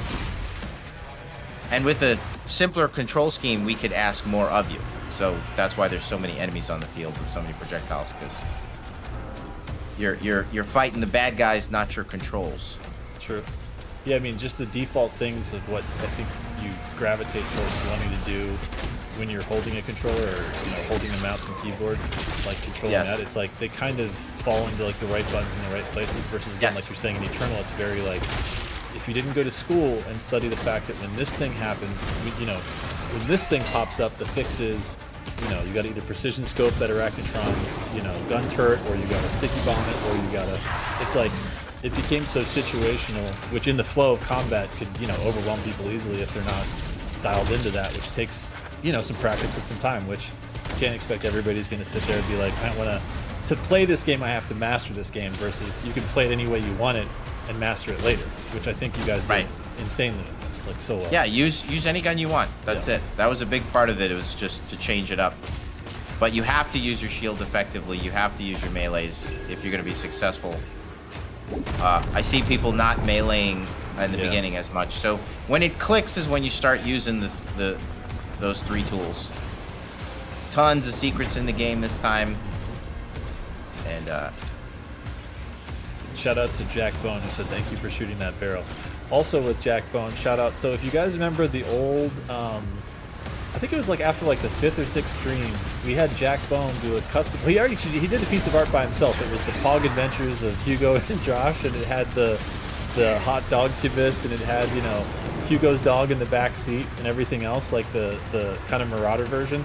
So right now we're gonna see if we can maybe get that going again. I don't know if you saw, Hugo, I sent some sketches that Emerson already fed back on, so we might get some. Let's do it. The thumbnail today is just the 10th one. We might get a whole new set going from Jack Bone. Let's do it. Huge shout out. And listen, I'm telling chat right now, there will be no freaking out on this stream. So yeah, right. Last time we had some outbursts, and then you guys have made like super cuts, and my kids will watch those for the rest of their lives.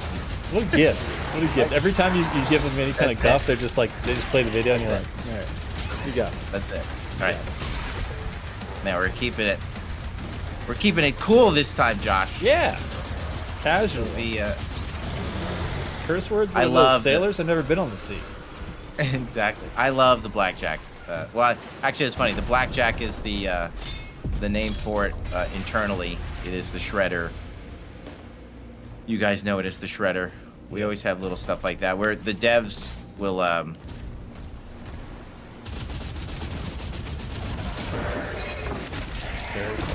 combo. Let's go. Resources. That's right. Oh, see, that's the thing. Like right there, I'm not fumbling to quick switch because I need to be able to hit my parry on time, and quick switching and parrying can be frustrating. Yeah. But the fact that Shield Bash can kill just like that whole set of fodder when you do it, like it makes you want to do it more, which is a good lesson to learn. So what we do here is the fodder are sheep, the heavies are wolves. Yep. And you farm the sheep to get the resources you need to kill the wolves. That is I love analogies, and that is the analogy for this game. I love it. The So Slayer, Slayer Shepherd Chronicles. We're doing it. That's right.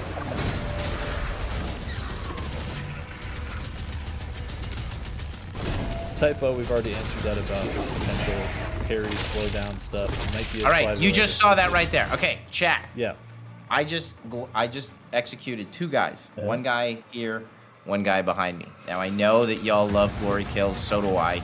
And again, the reason why we took them out was for what I just did. Is that I was able to take the both of them out and feel like Leonidas. It just fit this. It fits this combat loop, you know, better. Like we're kind of like, we got to go for broke on the combat loops. You know what I mean? Like we can't. You know, if you start compromising, I'm like I know that people are doing the jump to get the glory kill, Right. and I think that's awesome. But as I move from a bunch of enemies and being able to reposition and spin off right away and just get in position to kill, oh you, get in position to kill or parry. Yeah. Kill or parry as many guys as I can. I can't be in an animation. Right. It felt terrible. Yeah. Or you were stuck, so you kept like breaking Yes. the flow of combat. So for you guys who are like studying game design, that's the thing is you've got to be uncompromising in whatever it is you're pursuing. Like if you're making look, we've all played it, right? You play a stealth game that doesn't commit enough to stealth, Right. and then there's certain mechanics in that stealth game that kind of make the stealth, you know, easy to avoid. And it's like the best games, they have this. There's a purity to the vision, like you know what I mean, like a. All hell gates closed. There's just like a more singular design much- versus trying to do too Yes. much or push people. Yeah, I get it. That's Totally right. get it. Like you don't want to sort of be this and a little bit of that, and people Yeah. like this, like, you know, we got a lot of criticism with Eternal, you know, for committing to the vision and I wish it did this, I wish I had more ammo, I wish this, I wish that. It's like Right. it's just when we make these loops for you guys, you know, we've got to stick to the plan, and anything that we feel like gets in the way of it, you know, we just want something that you guys will engage in, you know. Yeah. I love sequels, but how I feel is like if they stick too close to the last one, then I kind of, I don't know, sometimes depending on the game I could fall out of the experience. I mean, it makes sense because, like you said before, with how the first one of whatever we play is always kind of get like it's always going to hold that special place. It's always maybe going to be our favorite. So the closer a sequel is to the first one or the one before it, the more, you know, it's hard not to make all of the first one was better because the story or the combat or the whatever, and it's like, right. It's almost like the further away you can get from that, the better, because again, you can always go back. It's like music. You can always go listen to that album. You can always go play that game. Like it's not going anywhere, you know. Oh, I forgot the skin. Yeah. Then you jump off the side of that. We have to 100% this stuff. Have to. All right, I'll keep you on it. I wasn't paying attention. I'll keep you on it. I couldn't agree more, Josh, with what you're just saying. And then I think that you can do it from there. It's really tricky to do. It's easier to do it from the side you're doing it right now. You can do it from the other side. How happy are you? Yeah. How happy are you? Oh, Jesus. I don't. You said we weren't sailors. You're just dunking us into the water. We're not. There's no even for a game with no platforming, I couldn't do the one simple platform thing. How happy am I want to know what that. We have a trilogy of Doom games. What a bundle, dude! Like I'm so happy for the fans that like they've got this, you know, 3 Doom games, totally unique.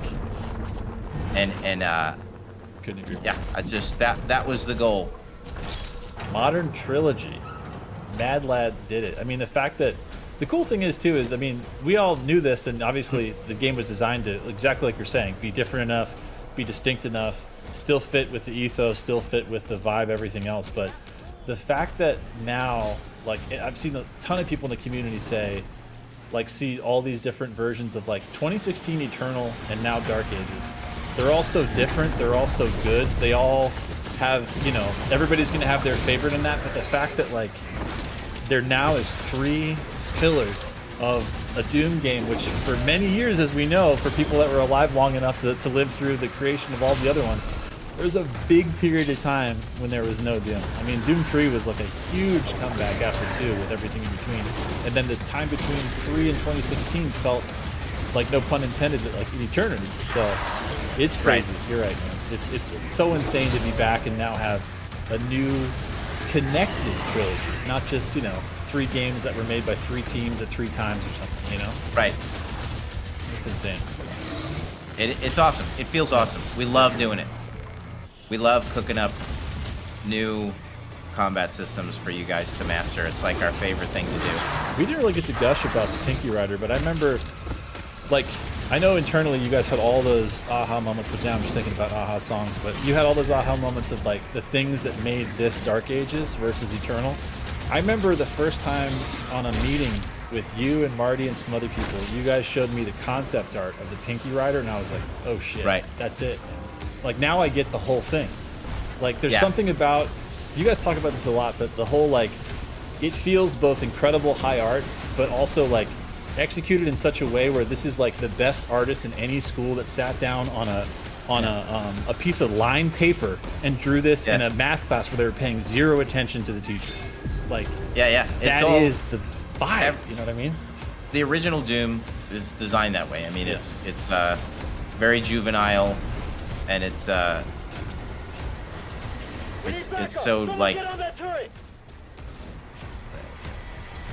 very juvenile. Always kind of feels like it's something that a kid would draw in the back of math class in his notebook. Yeah, it's got that kind of metal vibe. There's an Evil Dead-ish tone to everything, which is all part of the founders, people who made the original Doom. It's part of their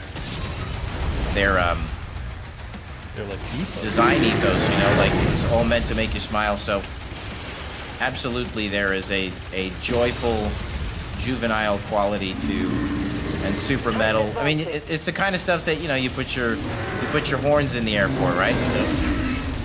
Oh jeez.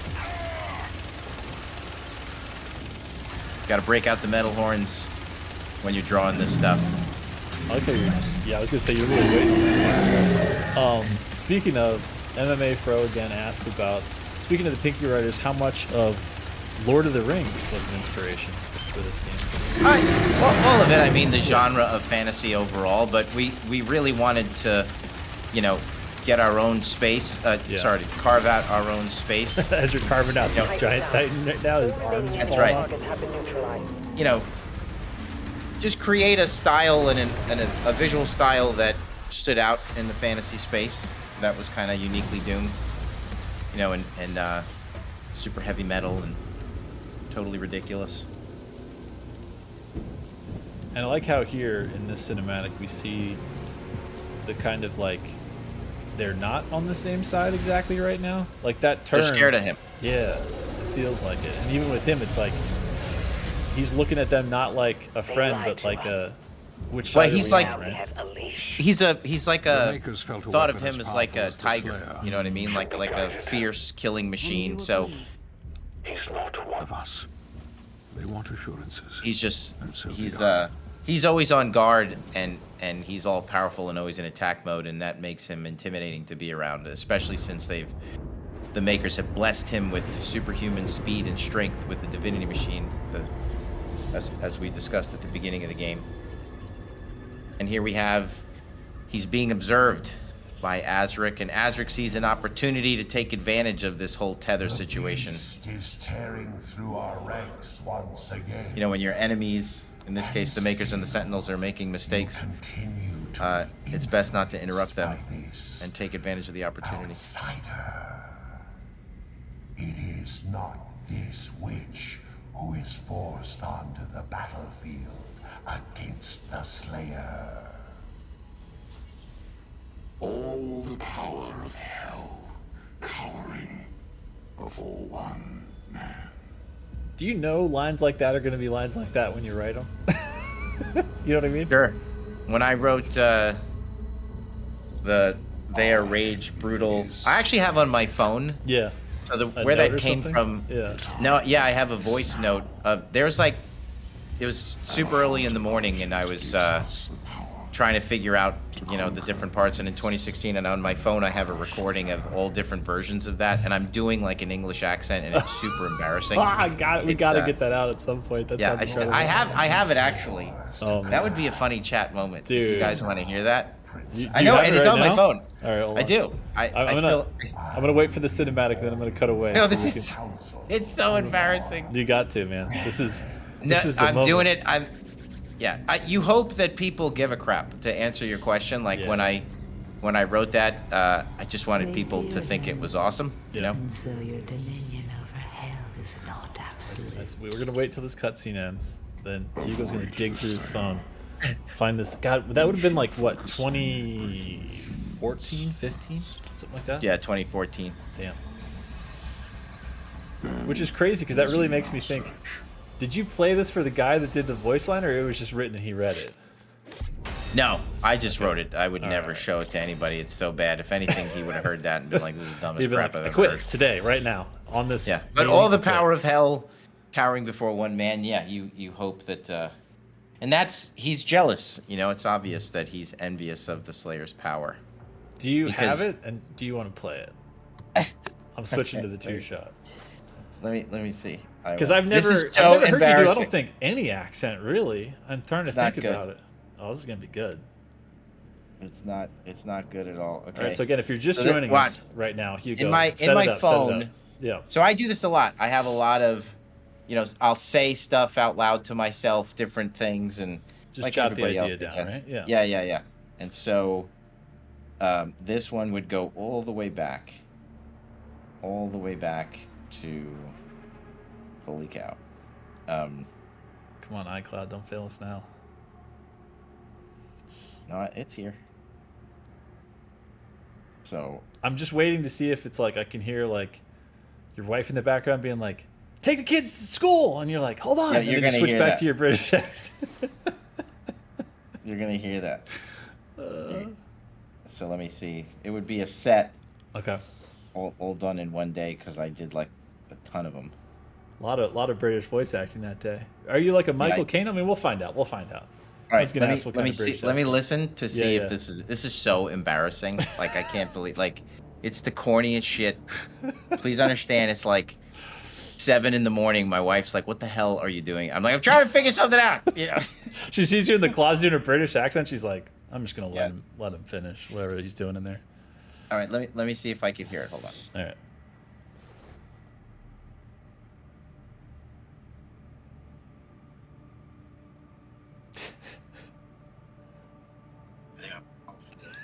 This is it. I think we can. Okay, you're not muted, so we can kind of hear it. I don't think it. You found I don't think it? anybody. I don't. This is the most embarrassing shit I've ever heard. So 10 out of 10. We're right. So how does this stuff, come about? You just get an idea. You start. For all the creators out there, don't judge yourself. Like you have to just, creating is all about recreating. You just, I always tell people you're 1,000 bad pieces of art away from being a good artist. So hurry up and start making those bad pieces of art. So this is some bad art. You're going to hear some of that like right now. So how do I guess I play it into the thing? Yeah, you don't have to be super close, just like kind of close. I'm not sure, and I don't think it's this mic. I think it's the one that's, if you have one that looks like, oh God. All right, the cringe factor here like I think that's your mic. Yes. Okay. The cringe factor on this chat is next level. Ooh. Okay, what is chat saying? Do they actually even want to hear this? Oh yeah, open mic night. Let's go. You've been teasing these clips since the Eternal playthrough. Hell yeah, he should voice Hell, game director, Doom it. Shouldn't voice anything. All right, we'll find out. They are evil. They are powerful. Oh, we're not listening to that anymore. Like that's the beginning and the end of that, and it's like I was trying to figure out. Oh my God, that's the worst. I only heard like a word. I heard they are powerful. I heard that one. That one sounded good, bro. Okay. Like it isn't laugh my ass off, chat. This is horrendous. Oh my God, this is the worst thing ever. It is the horror. That is what it is. Yeah. It is very much so I was trying to, it's they are rage, brutal, relentless. Actually, he used to say 4 things. He said they are rage, brutal, and it's worth talking about this because as you all know, this shows up in Doom the Dark Ages. Spoilers, and I don't want to spoil it, but it is very much that Colonel Kurtz type, cool thing. It's also very much inspired by the opening of Conan the Barbarian, like in the Third Age, Yep. All right, let's try to listen to Oh wait, have I just been recording myself? Oh, I hopefully hope not not. over that one, because you're not even speaking British right now. So you'll go back and be like, "What is this guy? I don't know who that is." Oh, I was recording myself. That's funny. Play that one All right, later.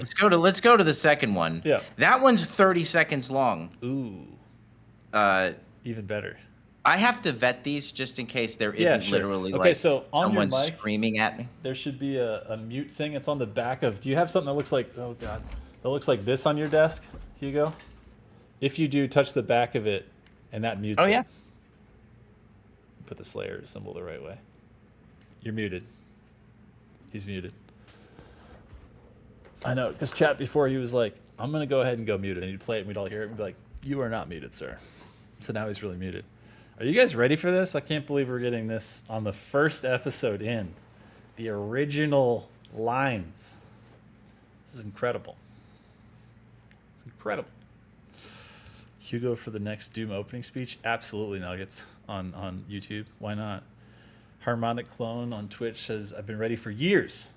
I've got a G3 Shark saying my body is ready. I think you mean my body is Reggie, but I accept both here.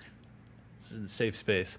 Thank you, dudes. Long-time listener, first-time caller. What's up? JT Gons West. All right. Oh, man, there's good laughter. When you're ready, unmute that thing. Okay, yeah, you're good. You're good. All right. So the first one is the thought. Oh. And sorry. so it's 30 seconds. I'm just walking around. They are evil. They are powerful. This is so bad. But if you are to win, you must be worse. I don't know why yes. I'm using that accent. I mean, it sounds You must right. be fast and stronger than them. You cannot stop until there is nothing of them left. Rip and tear until it's done. Yes, that's at least see. go. There you go, chat. You know what? Don't judge yourself when you're making art. That's what this is all about. Amen. Because this is horrible. It's 10 out of 10, 11 out of 10 no notes. And then watch it evolves. Watch Oh, of it. course, So, yeah. you know, you got that one, and then you hold on. I did a little stand-up comedy once, and the teacher said, record it. It's gonna suck. Yeah. 5-minute set. But in that 5-minute set, if there is so much as a chuckle, that is the one piece you keep. And then you do it again. Maybe you get 2 chuckles, and so that's how you build it up. Yeah. And I think generally creativity is that way. Like when Agreed. you're designing anything, you just want to blast through those iterations. So here's the next one. I don't know why I was doing an accent, but that is what it is. Okay. Makes sense. They are evil. They are rage. But if you are to win, you must be worse than them. Bro, why does So, it sound so like- good on this stream right now? That sounds better than any audio we've ever had on this stream. It's horrible. But great. but but now I have right there I have rip and tear until it's done in the first one. You will be worse in the second one, and I'm just kind of to myself like, okay, those are pretty good. Yeah. What else is in the tank? Right. Let's jump. I'm gonna skip ahead. Wait, hold on. I'm gonna mute this.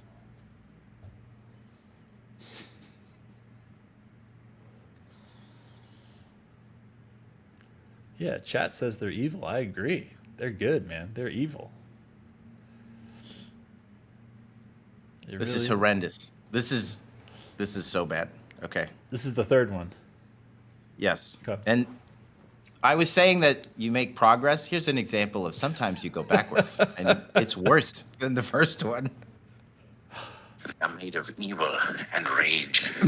Relentless. That doesn't even make sense. Did you say I'm If you are made? to win, you must be worse. I remember release these on vinyl, bro. It'd be like almost like Evil Dead, like playing on the thing, like some incantation. God. You just open up a portal to hell. This might be it's so this might be it. Release it on vinyl. And then Hey, Laced Records, we're coming for you. that's right. I'm having some sign of a cringe spasm. It is the cringiest shit ever. Hold on. I'll hopefully get to the end where it actually sounds like. Okay.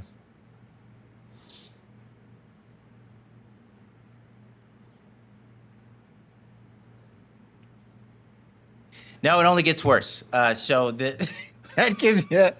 You thought that But was eventually, Yeah, it is Hugo Con. I don't even know why I was doing a Sean Connery voice. That was no, that's not true because Piot. I think he was already a part of it or something. But anyway, that's they actually get worse. I just listened to the last one, but each one had a little piece. Yeah, and that's generally. I mean, the "You Will Be Worse" is like 10 out of that's it. That's the line. Yes. That's the delivery. That's it. Yes. Somebody suggested somebody should make a Doom Eternal mod with this in it. Could not agree more. Couldn't agree more about literally anything in my whole life than this suggestion. Who was that? Oh my God, so bad. So Doom bad. Lord 870. You're really onto something. I think you're cooking. I should. The Hugo's Testaments. Yeah. No. Is this number 4 that you have queued and ready? Yes, No. We're done. We're not listening to any more of that crap. It just gets worse. Because you just start being like, "This is easy. I got this."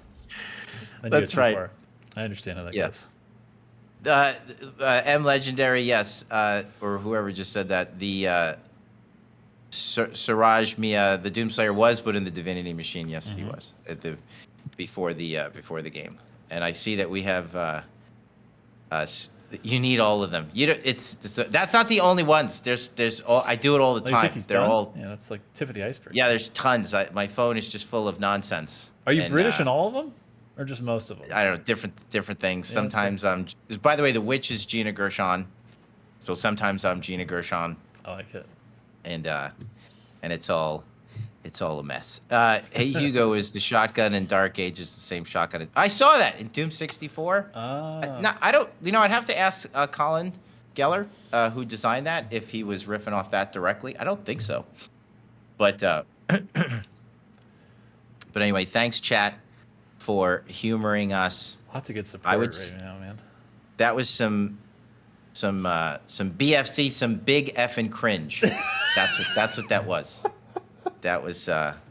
My kids are gonna be like, "Why on God's earth?" They're gonna be like, "Okay, you did it. That's one thing. You shouldn't have." Yes. Number 2, you saved it. That's another thing. Number 3, you played it for a live audience. That's what we do here, man. That's it. It's off. It's the worst. BFC, and that's it. The big effing cringe. Love that. So, I'm getting back here. Yep.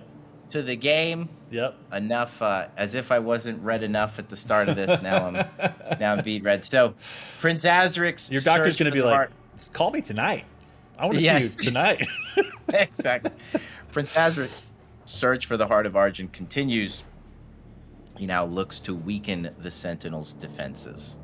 How about these load times? My goodness. Bruh, it doesn't even make sense. It's like so instantaneous on PC and even on PlayStation and Xbox. It's like a second, 2 seconds, maybe 3 max. It's nutty. That's like it is. I there's so many people to credit. I always think of Evan for that, but there's so many people that just made that. Because again, we talked about this before with Souls-like games. Like the load times could be a killer, right? If you feel like you hit a wall, you died, you were punished, you were at the end of a fight, you have to go back. Waiting for that makes you have the agency to go, do I want to do this right now? But if you're just right back in there, you just don't lose a beat, you maybe learn something from the last death, you conquer. It doesn't work. It's amazing. Yeah. What you see now is a result of Sentinel civilians falling under the influence of demons and opening portals for them. A mere Really, I'm going to give a little, chat on this stream. We critique our own work. It bugs me. What is it? That the metal on his mouth stretches because it looks like metal, but it's kind of stretching, and that bothers me. Like leak in the dam, sir. Oh yeah, like on this, you can see it like right in the corners of his mouth. But it's kind of like, I don't know, because I mean, you can kind of pull it off. It doesn't stretch a lot. Yeah. Well. I always kind of thought of it as like a synthetic metal, like they are part of this like angelic race. Right. They got some future. He's gonna look. He's breaking out. This is Weapon X. What's that symbol? That is the Slayer. That symbol represents his rage. So in terms of symbolism in the story, that is a visual motif that we hit a couple of times. And that is him getting in touch with his rage. We see that at the beginning of the story, he's not the Slayer that we know from the beginning of 2016. and he not quite, and he becomes that person, you know, in the story when we finally see it burn through, you know, in that great scene when you hear that line, "They are rage, brutal, relentless." That's him. You know, his special power is his anger and his rage, and he gets in touch with it, harnesses it, weaponizes his anger at the end of our second act. Yeah, he's pretty good at it. And then Azric foolishly does something terrible, as we all know, and that is when the Slayer truly is launched forward into battle. That's when he's the most pissed. And I can't then wait till we Azric get gets to what's that. coming to him. Yeah. I just want to see what kind of emotes we're getting in stream when we get to that. We have a long way to go, but that is a moment. Kind of like the story is of a man who's too angry to die. He's at the drop zone. Deploying weapon pod now.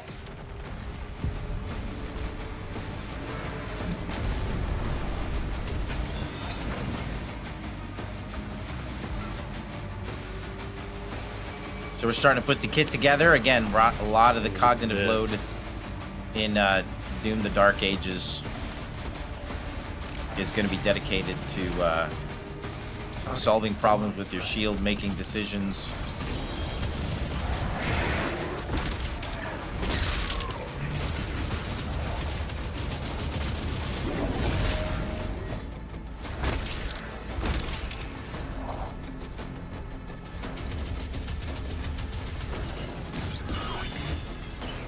So we're teaching you that, you know, you could heat up. Part of this is, again, we just want you thinking. We don't want to make just a, you know, shotguns go boom game. I don't think you guys want us to make that either. And so you'll follow along, and you're being asked as the combat escalates to make split-second decisions to keep you alive. Yeah, I just had a good one from, let me see if I get this name right. Kratonos47. Hey, Hugo and Josh. What do you think about cosplayers, especially the one that cosplayed the Slayer? Hugo already saw me rip and tear cardboard demons at Comic-Con. Oh, dude, is that the guy that I met? I think he was with his dad. Were you with your dad, Kratonos47? And also, while we're on the topic of cosplay, cannot give a big enough shout out to Gamecraft. Just an absolute legend. If you've ever been to QuakeCon, you've seen his 3D printed stuff. He's even done like papercraft stuff. We teamed up with him.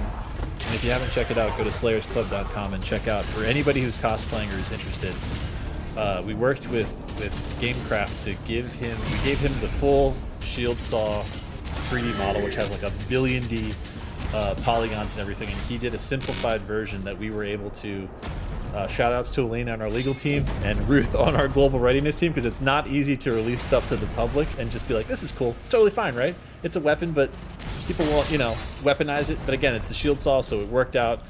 And man, the fact that anybody can go download those files, Hugo, print them themselves, and not have to worry about how the hell do I pay someone or get someone to make the Shield Saw like accurate, like we did it for you. So huge shout out to Gamecraft. Amazing. Yeah. Amazing. Love Gamecraft.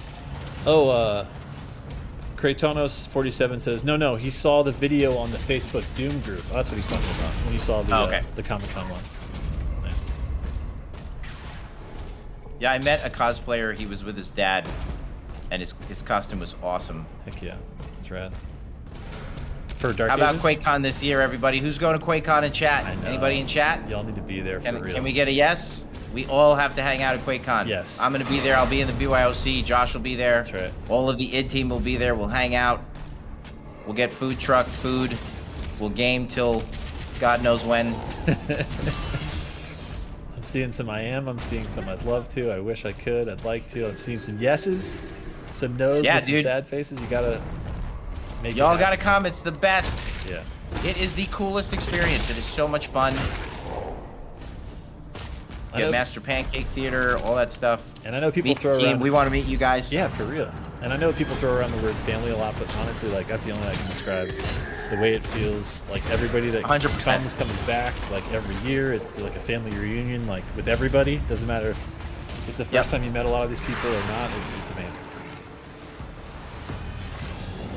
I saw somebody, Solo Joe Don't Know, good name, on YouTube asking about NECA style Doom Slayer figures. I'm not sure about the NECA ones, but if you haven't seen them already, right in the same lane, please check out the McFarlane ones. I think they're like the premium line. They are absolutely sick. I think the pre-orders just started last week, so check those out. They're really, really cool.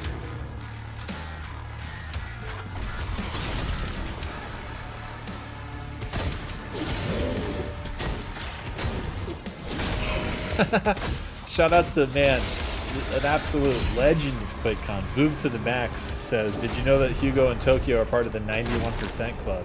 That's the A2M special right there. Hugo, A2M, hardest to miss guys at QuakeCon, hardest partiers, nicest dudes you've ever met. Just like, that's right. Always locking it down, doing shirtless Quake, doing all kinds of wildness, but the nicest guys. Oh yeah, man. Like, they are so awesome. Yeah.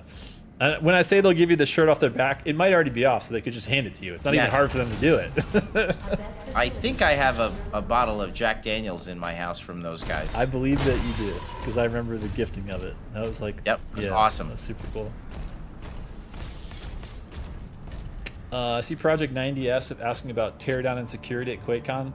Definitely, we have like a bunch of really, really good, amazing people for the volunteer side on the staff, all kinds of levels. So make sure if you want to look about applications, go to the QuakeCon.org, the site, or go to the, even easier if you want just like constant communication, check out the Discord for QuakeCon. And you can get every answer you need there, all the details, and they're super sweet, super welcoming, so highly recommend. And again, if you haven't, we haven't even plugged the Doom Discord, just like our one-stop shop for all fans of all different parts of the franchise, whether it's modding you're into, watching other people stream, just playing, talking about strategy, any part of the Doom franchise, discord.gg/Doom. Huge shout-outs to the mods and everybody hanging out there. It's always a good time.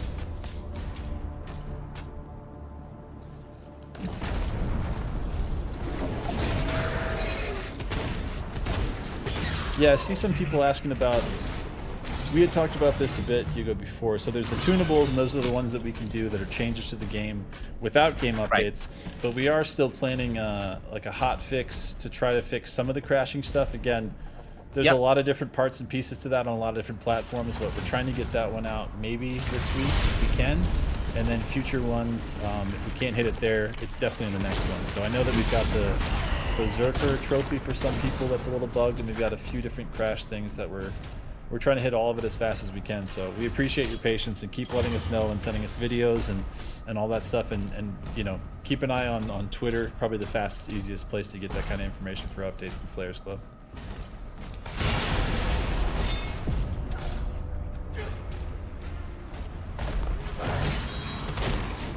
Seeing Jeff Flo ask, will you guys release more Slayers skate decks? I wasn't able to get the first time around. Also, please release the mix of...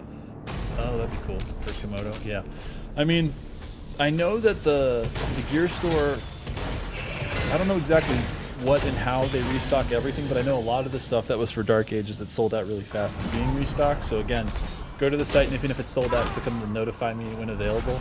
And I do think that there are some more skateboard decks on the horizon, if I remember correctly. I've seen some stuff in channel, so keep an eye out for the gear store there. Man,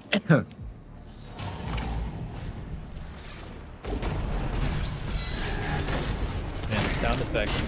You know, it's funny because there's so many, like the weapons, obviously, the feedback on everything with the shield. And you were even talking about in the last stream you had. This is your... Okay, correct me if I'm wrong, but when you told me a week or two ago what your favorite demon is, who was it? Nightmare Imp. The Spectre Nightmare Imp. There all day. Why is it best your one in the game? Yeah, let's talk about it. He's just the coolest. I mean, he's got some really great attacks. We're actually in an update going to be sprinkling in a few more AI in a few areas just to kind of spice up one or two encounters per level. And it's only a matter of like popping in the right, you know, Spectre Imp in the right moment, or like little things like that. So he's one of my favorites because kind of like in Doom Eternal, he's son of a bee. In Doom Eternal, he's just that AI that, you know, keeps you honest and keeps you on your toes, and really kind of like, we always want to give you one more thing than you can handle, and he's a great way to do that. You know, like right now I'm over, whenever the player is over focused on a particular AI, that gives the other AI a chance. And so like one of the combinations that we love to use is like a Spectre Imp, you know, when coupled with like an Agadon or a Komodo or like one of the bigger AI, it's like it only takes one of those to kind of throw people off. All right, what's the first upgrade? We'll look for opportunities to do that, you know, with some of the leaders. You might see in a patch where like after the first patch, and some of the leaders might actually have a little complement of maintains with them. What we call a maintain is when we have like, you know, a heavy AI that's got a lot of hit points, and then throughout his lifespan, we'll spawn AI, and so long as he's alive, more AI will spawn. And they usually are triggered to spawn right next to him, making him a more formidable challenge. Yeah. So we might do a little more of that in the patch. That's cool. Yeah. I mean, I like the idea that, you know, with everything you get taught early on with the shield cell as far as lock on, the fact that you can't lock onto them until they're visible, and the easiest way to make them visible is to throw your shield cell at them if you're, you know, in deep combat with something else. It's an interesting lesson because it's kind of also teaching you in general with anything that's giving you issues like an Arachnotron with hit scan or anybody else. It's like, or a Mancubus just throwing too many projectiles or fire at you up close. It's like, put a shield cell in them, stop them from doing that. Now refocus and, you know, focus on your attack versus that stuff. Yeah. Oddly enough, chat, you guys know that you could lock down the Arachnotron, right? Because I see a lot of people, they don't lock him down with the shield saw. I always do that. Oh, same. Well, literally the first thing I ever do with Arachnotron, always. Yeah. Because the hit scan is super OP. It's good. Mayo did a video on this, but like the third kick in your melee combo, the gauntlet is all about power. The flail is all about faltering and ammo resource and resource generation. But if you really want to hit the demons hard, use the gauntlet and then later on use the flail, the mace, I should say. But the mace is much slower than the gauntlets. But the third kick in the melee combo is powerful as hell. So like a lot of times when I've taken out an enemy and I know I have the kick still in the combo. I know that I have the kick still, then I'll save that as an opener for like an Agadon fight or something. It's very organic. I mean, it's not something necessarily you could walk around with for too long, but it's kind of set up so you can sort of save it. Yeah, I mean, even when you were saying, like, when you're, let's say you just have two imp stalkers in front of you. If you have one about to be finished and you have your third kick, you can just turn to the second one and just one-shot him with the kick and then go back to the one that's basically already cooked, right? Like, it's super useful. Yep. Yeah, and I saw that we got Mayo in chat. Mayo, we gave you a shout out at the beginning of the stream, you and everybody else. Just want to thank you guys all for all your continued help. So appreciated. You guys rock. Yeah, I see Tactical saying we should make a DLC for this game. Well, I got news for you. We're gonna. We're doing it. Hey, chat. I don't want to make the DLCs quite as hard as the Ancient Gods. I'm just telling you now. That, well, it's like, you know, that's what master levels are for. I think we should make a nice, awesome, densely populated, wonderfully challenging DLC, but not a master level DLC, even though we all know that the Blood Swamps is the peak of Eternal. But let's save that kind of encounter design for a master level. That's right. Shout outs to... What does chat say about that? There's a couple of no's with a lot of O's at the end of it. Yeah, it's a lot of that. And then I'm seeing people just saying, I love Ancient Gods. And then Jasper, I did too. Jasper, who's maybe knew that we didn't hear talk about it before, said, there's going to be master levels, double question mark? We'd like to try to put that in there, so let's see what we could do. Complete Animation says, master levels confirmed. Also, I'm seeing some people say that's fair. I agree. I'm in. I like it. Do it. I'm also giving a shout out. But certainly, like, yeah. Our DLCs are usually some of our best combat encounters. So that's the thing. Like, I think we're going to really just, you know, do some fun stuff. Because everybody, you know, has their kit from the beginning, and we should be able to do some really exciting stuff. So definitely looking forward to some of the best encounter. I mean, we'll just basically try to make the best encounters we ever have. Yeah. Shoutouts to BPS Givenheims, my longtime homie from New Classic. Doom 2016 multiplayer friendship, really. Just bonds. Also, Hugo, Skippenheim was talking earlier, and I saw some other people in chat. So much love for Cosmic Realm, man. Like, people are so into such a different space, such a love cool, it. mysterious thing. Like, people, when they get So to big Cosmic shout out Realm, kind of lose their mind. to Ryan Watkins and his art team. Yeah. Obviously, Emerson and his concept team. Aaron Langston. Aaron Langston, if you're listening, he is the combat designer on that map. And my man's got some serious talent. I believe he was also the level designer on that map, along with Scott Kuhn. And then on other parts of the Cosmic Realm, and all under the guidance of the Grandmaster, Mr. Brandon Souders, who's been at id for a very long time. Good friend, superstar designer. Yep. I am screwing up the puzzles. Brandon's like, what are you doing? Go in there, turn the valve. Yeah. No, absolutely. And I agree. I think Cosmic Realm is a high point in the game. I think, chat, the game builds, the story builds, the combat encounters build, and I think the third act of the game is some of the best stuff in the game. We worked hard on that the more you played, you know, the better it got. I actually think in this update that we're going to do, what we're going to do is add a few, like, increase the spiciness of the skill checks in the first three acts. First three levels. I think the first three levels.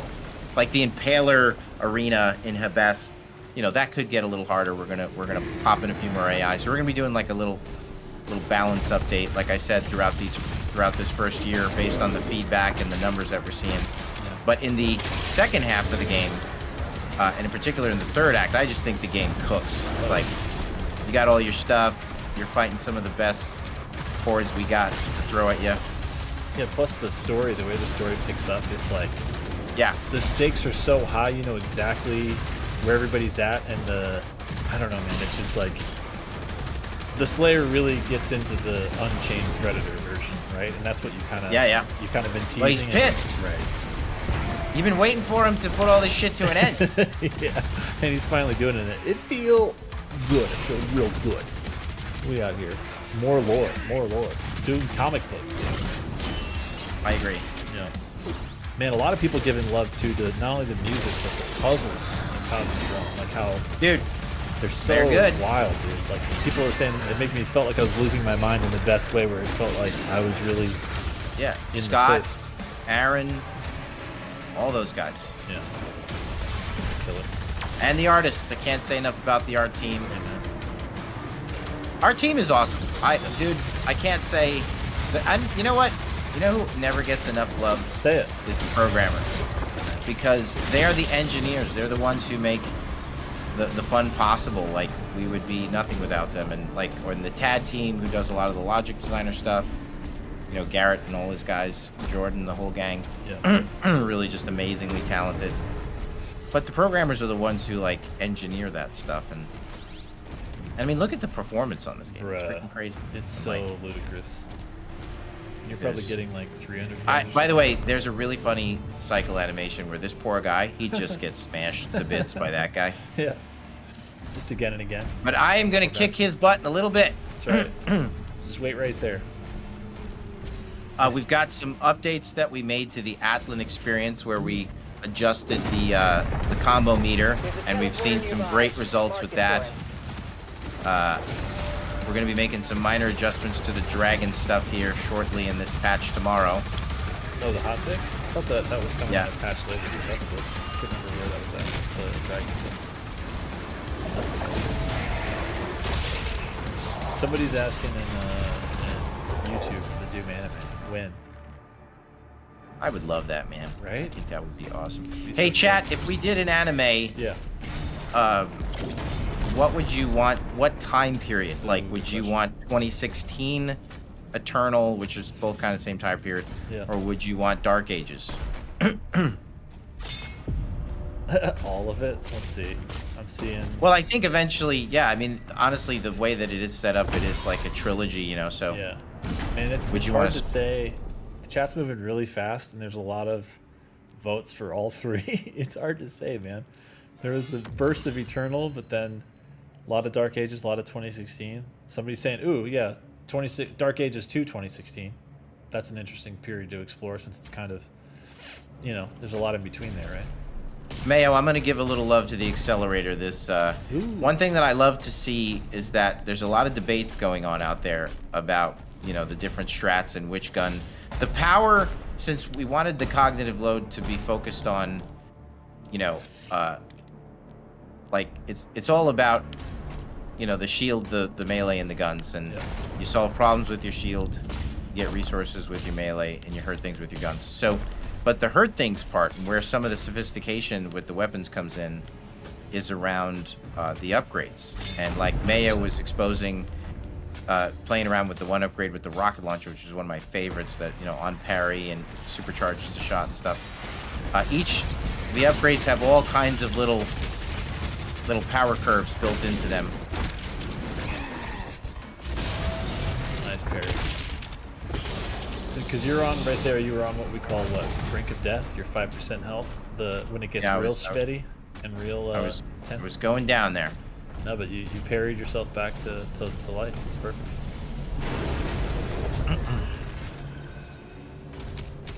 I think, as many of the players do, I'm gonna play with the sliders and bring the window down. Oh boy, oh boy. We defaulted to a tighter window.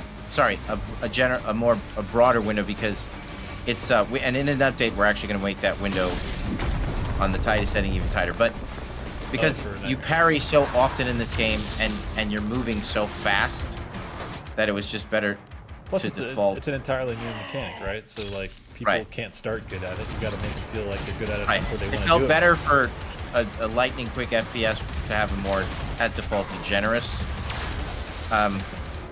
parry, but you could certainly make it tighter. I'm seeing some chat really wanting, maybe when we have a break in this fight, they really want the classic Doom guy, the face down there. They want to see the old man. I can do that. Yeah, let's switch it up. How about all these options, guys? Isn't it cool? It's insane. Isn't it cool, everybody? Oh, I think we passed it. Is that second one? Avatar? After the HUD? Where the 3 go down? Yeah, that one. There we go. You know what somebody was suggesting the other day? I think it was actually Zaus. First of all, shout out to Zaus, because his art never stops arting in the best possible way. I think he had suggested the possibility of... So right now, as we can see, there's the pixelated Doom 93, Doom 2, beautiful avatar animated in the middle of your screen that is showing the pain, showing the the shifty eyes, all of it. They were wondering, Zaus was talking about, so right now the modern one is the hologram, right? Of the, you know, modern, in this game, Dark Ages Slayer. But the question was, I think, if it was possible, if we felt like it maybe did the DLC or something, to do kind of like a fully fleshed out, non-hologram, but still modern version of that Slayer. So instead of like the kind of see-through, all blue version of the modern Slayer, it'd be like the fleshed out one. I thought that was it could be cool. Yeah. Oh, the Spectre Imp. It's also, I mean, you also remove that slider. This is a tighter window. So. The Spectre Imp. Tyler was asking Big Vicar, has Hugo died since I left? Nope, he hasn't died once this whole playthrough, so he didn't miss anything. Never. I never died.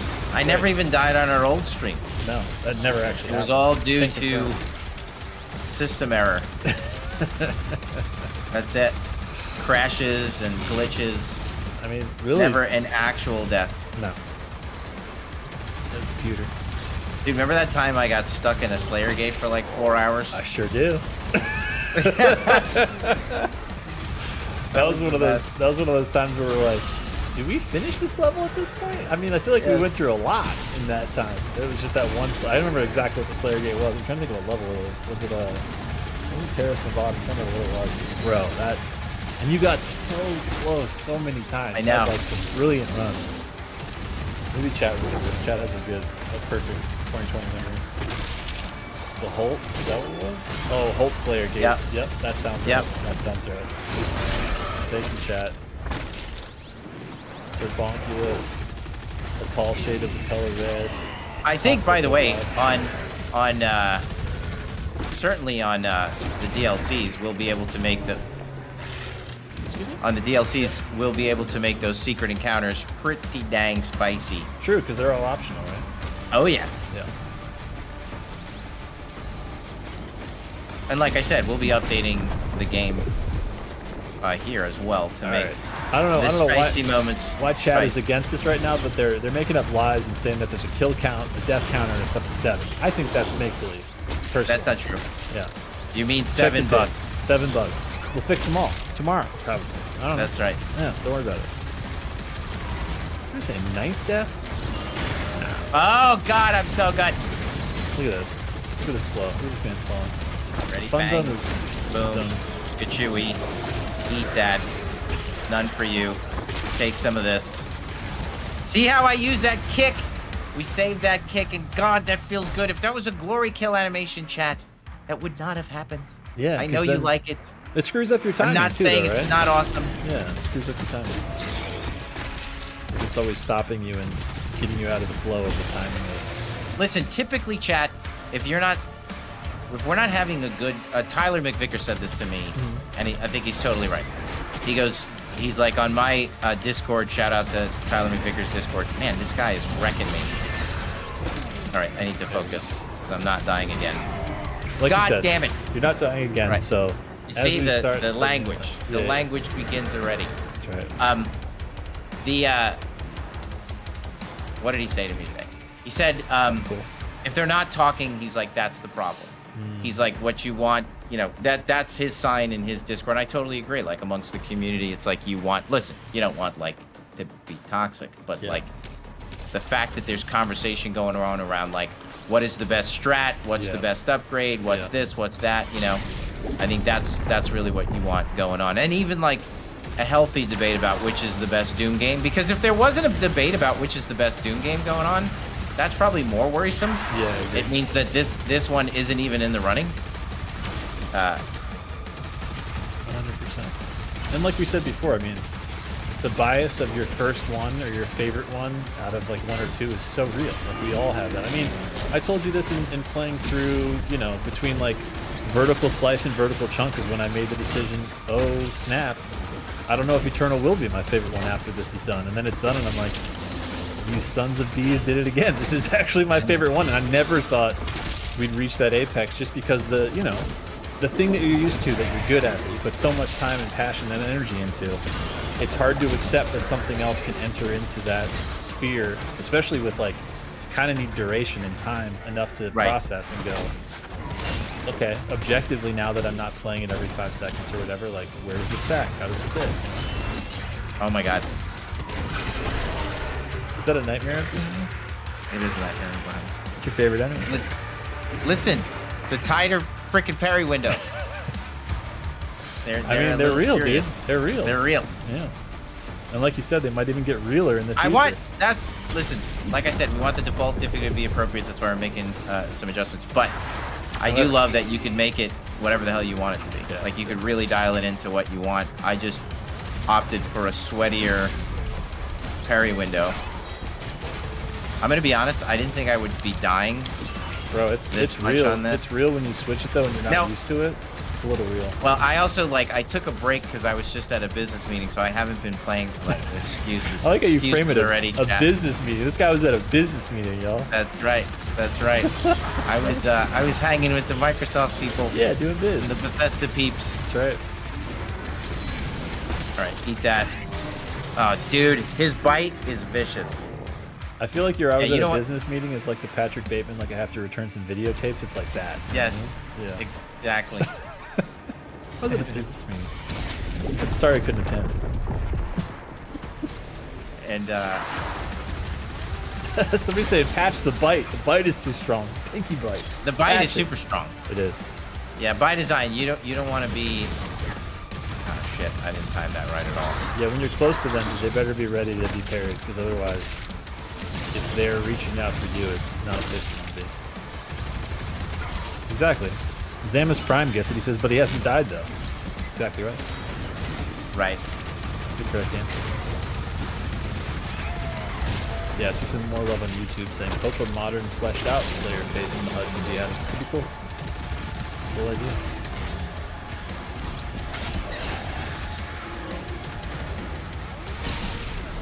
Somebody saying make it so you can parry the bite. Did you guys ever We mess had around that. with that? You did, right? I just thought I remember. Yeah. Yeah. Was it just too easy to parry or something?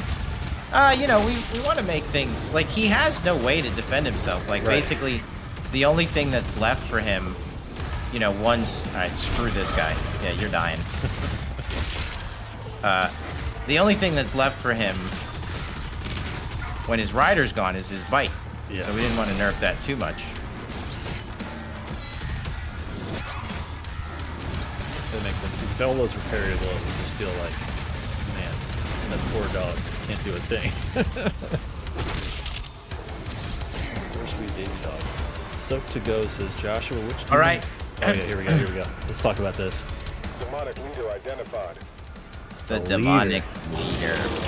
He is going down. There's a lot of armor on that pinky. What you can do That's about right. that? Oh, jeez. I love that return. That's kind of a return to the gauntlet. I mean, the gauntlet, the gladiator fight, right? With those shields they send. It's a good shout Yes. back. I love those. Yep. The fight is sick. Remember that. Very well, 2 stages is sick. But here we go. We got. I mean, you basically just saw a pinky recently. I guess it's technically in the first level, but now we've already got. Okay, they're in a broken armor state. They're a different. Ooh, the bite. You know what? The bite mark didn't trigger. That's true. That was weird. He bit me, but there was no bite mark. That's a little. That's a little bug right Little there. The bite mark. buggerisky. Yes. That is a little bug right there. Rhythmia, shout out to Rhythmia. Says him so cute. Couldn't agree more. The pinkies are adorable. They will always be adorable. Thank you for the win. True facts. Yeah, there's a bite mark, Rip Gas Baron. You see it a lot of the time. No, yeah, you see it a lot, but to be honest, like right there, I feel like I should have saw it. Unless it was like, I think it was the bite, and not like either the rider or something behind you. I think it was. Love to see it. We're seeing in Twitch chat, they're saying White Wolf Gaming 4 says, I'm getting an ad for Doom the Dark Ages while watching you guys play Doom the Dark Ages. Well, then it's all working. Shout outs to our paid ad team, Lauren and Jake. Keep shout outs, period. Love you guys, love what you do. Man, a lot of questions about Guilt BDO keeps putting in chat if we get more deeper lore about the cosmic realm and the void, like the lore for Hell and Eternal. They want more of the cosmic realm. Listen, yeah. Don't want to give too much away. You guys tend to get a little annoyed with that stuff when we kill the mystery. True. Wait, 92%. What did we forget? That was garbage. Was it? Oh, it's gold. Look at that. I think I actually know the one we missed because there's that. Oh, there's an over/under one where you have to like jump up on a thing in the middle right when you get to the the upgrade station. It's probably that. The barrier core has been destabilized. The city is being evacuated. Detonation is imminent. All right, so walk us through the fantasy of, for the first time ever.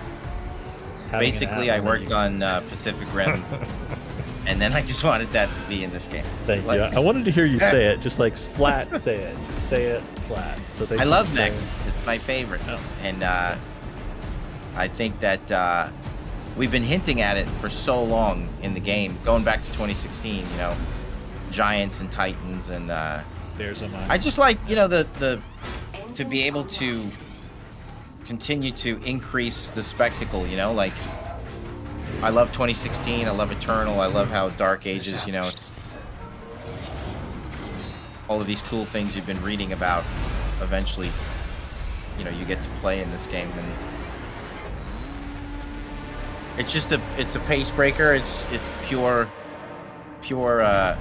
power. Yeah, those things don't trigger without the tutorial number. Oh, right. That's awesome. And anybody that didn't know, did you just see that, by the way? The fact that you can still see demons in scale freaks me out, like how that works. That's insane. Like, those are real demons spawned in, and that's really the size of them compared to how big you are for the scale. But to anybody that didn't know, the first, and, you know, I don't know if I'll say, again, this is a sequel problem, maybe for my bias, but the first and best of the Pacific Rim movies made by Guillermo del Toro, if anyone didn't know, Hugo Martin, game director of the Modern Doom trilogy, designed none other than the most iconic mech in it, called Gypsy Danger. Not by myself though, but yes, Sure, I worked on all the Jaegers. That was my my job on that project, pretty good. and it was awesome. Like with games, it's always a collaborative effort. But yeah, there Gypsy was Danger, man. That is. I mean, the Yeah, fact that I know it by name. There's only, and look, I like mechs a lot, but I don't know a lot of them by name. Like when you get to Gundam, I start to fall apart after we get to like 3 or 4 or 5 of them. You know what I mean? But Gypsy Yes. Danger, like 8001, is in like the all-timers category. So kudos to you and the team on that. That's insane. The design on that. yeah, everybody did an amazing job. It's amazing to be able to contribute to that project. Dimensional barrier And, shutting down. We can't stop it. Anyway, it was fun working with Guillermo, and Not long. The reactor has sustained heavy damage. we had a blast. And then I came to Inn soon after that. Oh shit. Yeah, Under the Mayo says preserving the charge bar was a big improvement to these sections. Big agree. Yes. Big shout out to Marcus Rothling. These sections are about feeling powerful and just decimating your enemies. You know, and now I could just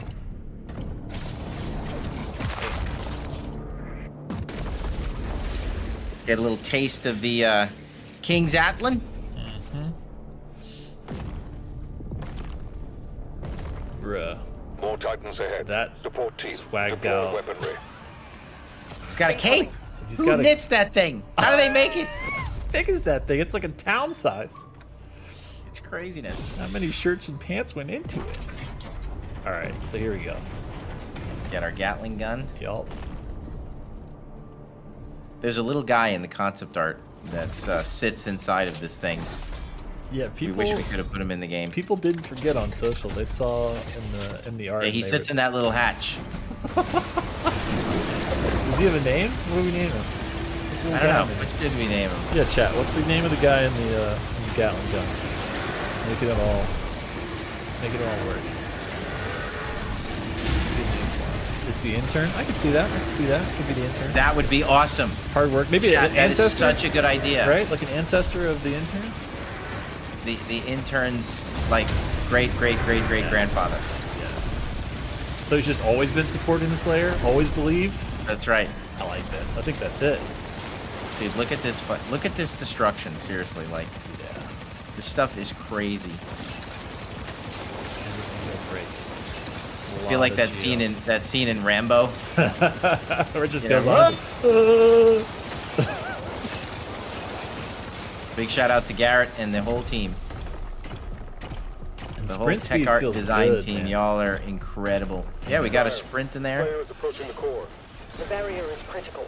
Relay overloading. Ooh, High Beam to pull TF has a everyone really back. cool Komodo avatar on Twitter. I'm always impressed with the avatar designs. Them artists be cooking. Yeah, intern's distant relative, exactly. That's it. He's the Gat man. It is Core will Madness explode. Comics. He needs to evacuate now. There's Gamecraft. Gamecraft, I hope that you heard our shout out. We gave you a huge one earlier for all the hard work you did on making the He's trying shield to saw save the city. cosplay. There's a strip mine nearby. I don't know. I guess I'll just mark it like for you. ease, accessible. Like man, the fact that we could just distribute the files that you made, they're really easy to print. You broke it down with a guide. Huge kudos and shout outs because we be loving the cosplay, and now we know that there's an accurate model file floating around out there that's easy to get, easy to distribute on SlayersClub.com, made by Gamecraft. So huge shout out.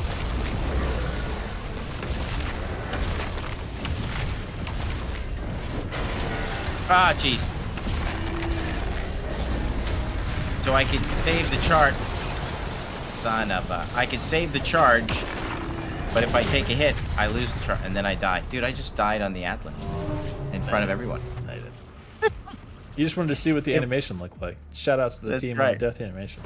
Yeah. He's trying to save the city. Slayer, there's a strip mine nearby. I'll mark it for you. Somebody said you can die. The green ship has disappeared Anything's from possible. radar. To be fair, it is a power fantasy, and the focus is making you feel strong, but yes. Dom. Blam. There you go. No more draw left. It feels so good. It really does. Oh. Also, I love it's like the shout to, you know, Berserk is always good. Doom 93, Doom 2 feels good to just whip out them fists, and in the old ones you had some brass knuckles, and this one you have a skyscraper-sized mech Atlas, so feels like the appropriate.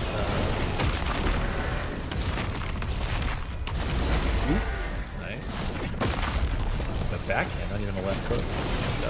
Feels so good. Oh my god, somebody's asking for a floppy disk version of the game. You know, to be fair, again, like you were saying with everything else, with everybody that made the load screens super fast, this game is not insanely big compared to everything we've done before. I think it's lower than Doom Eternal. Chat will correct me if I'm wrong. I know it's lower than 2016 because the multiplayer and the snap map. But I think it's like 60 gigs or something, the install on Dark Ages. Like, again, modern marvel how that's possible, and the fact that you look at the way this game looks and plays and you're like, I don't understand how they did that. It's fairly large for 2016, but still, that's almost 10 years later. Insane.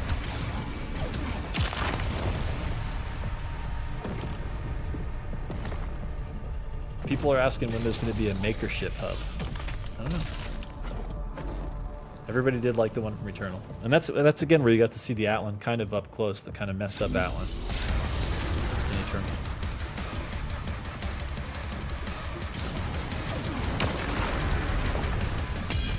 Okay, Flynn Solo 666 says, "Hey Hugo, hey Josh, I'm the guy with his dad who wore the classic Doom suit to QuakeCon last year and got my helmet signed by you and Andrew Holschel. We sat up for the front Dark Ages sneak preview when y'all told my dad to stop recording, LOL." I love that. I love how we're like, stop recording, and the dad is just like, let me just get that. There we go. Got it. Filmed it. Boom.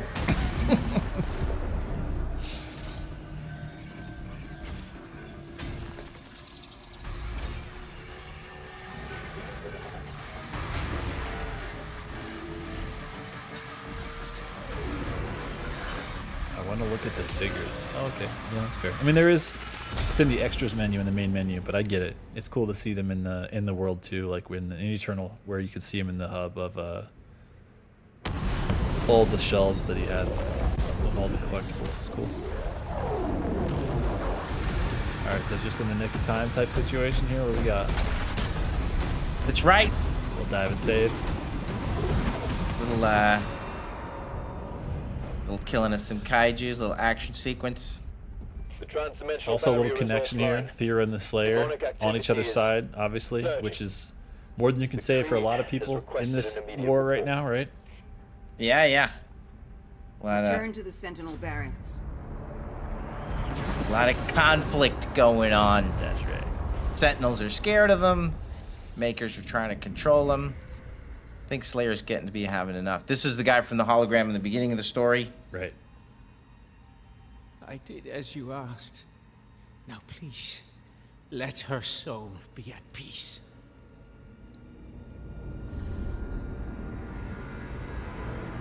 And the heart of Argent Is sealed in a chamber. I told you I cannot open it. No one can. No one.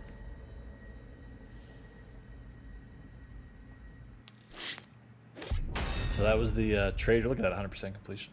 Easy. That is awesome. Well, what do you think? Is it that time? I think we could call it. What do you want to do it? Yeah, I think that couple levels per. Yeah. It feels like a good place to stop. Feels nice. And Feels then, good. yeah. And I'm excited, obviously, chat, to keep going because we all know that the game just keeps building and building. And yeah, I think next time we'd easily get to Siege, which is really the end of the first act where the game really kind of takes off. And super fun stuff. I mean, shout out to everybody involved. Everybody worked so hard on this, so it's such a pleasure to be able to play for you guys. And to the design teams, to the artists, everybody just did stellar work. So, and we're just getting into the, only scratching the surface of some of the cool, progression and different things that are in the game. So, we can't wait to share that with you guys. Yeah, this is like 10% of the kit, 15% of the kit right now. Oh yeah. Yeah. No. We're just gonna keep going and going. And let us know what you guys think of those balance updates. We're tracking the deaths, and it's not hard for us to continue playing with those things. Again, we're watching. You keep playing, we'll keep watching, and see if we. Obviously, I died a couple times, so. And I've played this about 7,000 times. I have played this so much. Yeah. Holy cow! So, especially that first part, I've fought that like just a million times. Oh yeah, just because like every new update, you had to be like, well, oh my god, gotta wipe the save, gotta start over. So like, get back to siege, start getting the kit. Yeah, a million times. Yeah, you just gotta check everything. So it's but still fun to play through it. But yeah, man, that was awesome. It feels so good to be back, Josh. It really does, I am stoked. Same. So for the next one, we thinking like I know we had some stuff next week, like Tuesday maybe. I know it's like a little bit of a variable right now. We're thinking Tuesday. Well, and do you have my vacation time? It's June 7th. 6th to the 20 something. Yeah, I got that. 6th to the 20. So from the 6th to the 22nd chat, I'm going to vacation. I haven't really done anything in too long because we're working so hard on the game. But me and the fam, we're going on vacation. So there'll be no, we'll take a little hiatus from June 6th to the 22nd. Mm-hmm. And then, but then before then, I think, what are you thinking again? I think maybe we can sneak 2 more in before then. So maybe like next Tuesday, the 27th. And if we just want to keep Tuesday a thing, maybe the 3rd of June. A little bit. What were we talking, and was going to be the regular day, was Tuesdays or Thursdays? What do you want? I think we're going to try to do Thursdays when you get back at the end of June and just make Thursdays like the thing. But I think until then, to give you a little wiggle room and space to like pack and all that stuff, maybe the Tuesdays. Okay. So maybe the 27th, y'all. That's what we're thinking. Sweet. Yes. And I'll think of something cool to bring to show and tell next time. Yeah, let's do it. Yeah, that's right. Both bring some fun surprises. Yes, and maybe I'll use it as an excuse with my wife. Like, listen, I have to buy this for the show. I had to. I don't need this Gundam X yet. It's for the show. She's like, where does it stay? You're like, by the show, not in the house, I guess. I don't know. One quick story that's really funny. Mm-hmm. I had like a what do you call it when somebody returns something to like Sideshow Collectibles? Oh yeah. Like the open item type of thing. Yeah, like restock. Yeah. And Prime One got me, took like 5 years, got me a restock of the Prime One Slayer statue, which is just ridiculous, from Doom Eternal. It's ridiculous. That thing is. It's in my house. It's bonkers. I was gonna say it's in your house. You mean it's in a room in your house because it's big enough to be like. It's not actually. It's in a box because my daughter saw it, and she's already embarrassed of all the like collectibles stuff, and like satanic stuff that's in my house. And her friends came over, and they're kind of like, they're religious. They're great kids. Right. And they're like, your dad's got like, in your living room, there's a picture of a guy in a spacesuit holding a bloody skull. Like, that's kind of weird. So she became very self-conscious of it. And I just started to show her. She's like, what does that look like? And I was like, well, it looks like this. She's like, you cannot have that in the house. There's already so much creepy stuff in this house. Like that's the limit? Like the limit is right before the Prime 1 statue gets unboxed? So even though you think that when you have kids, you're going to be the cool dad, I am not the cool dad. She's embarrassed of what dad does. She'll come around. She'll come around. I hope so. Yeah. Because I'm like, dude, let me put this in. So I have to bring it to my office at work because I can't have.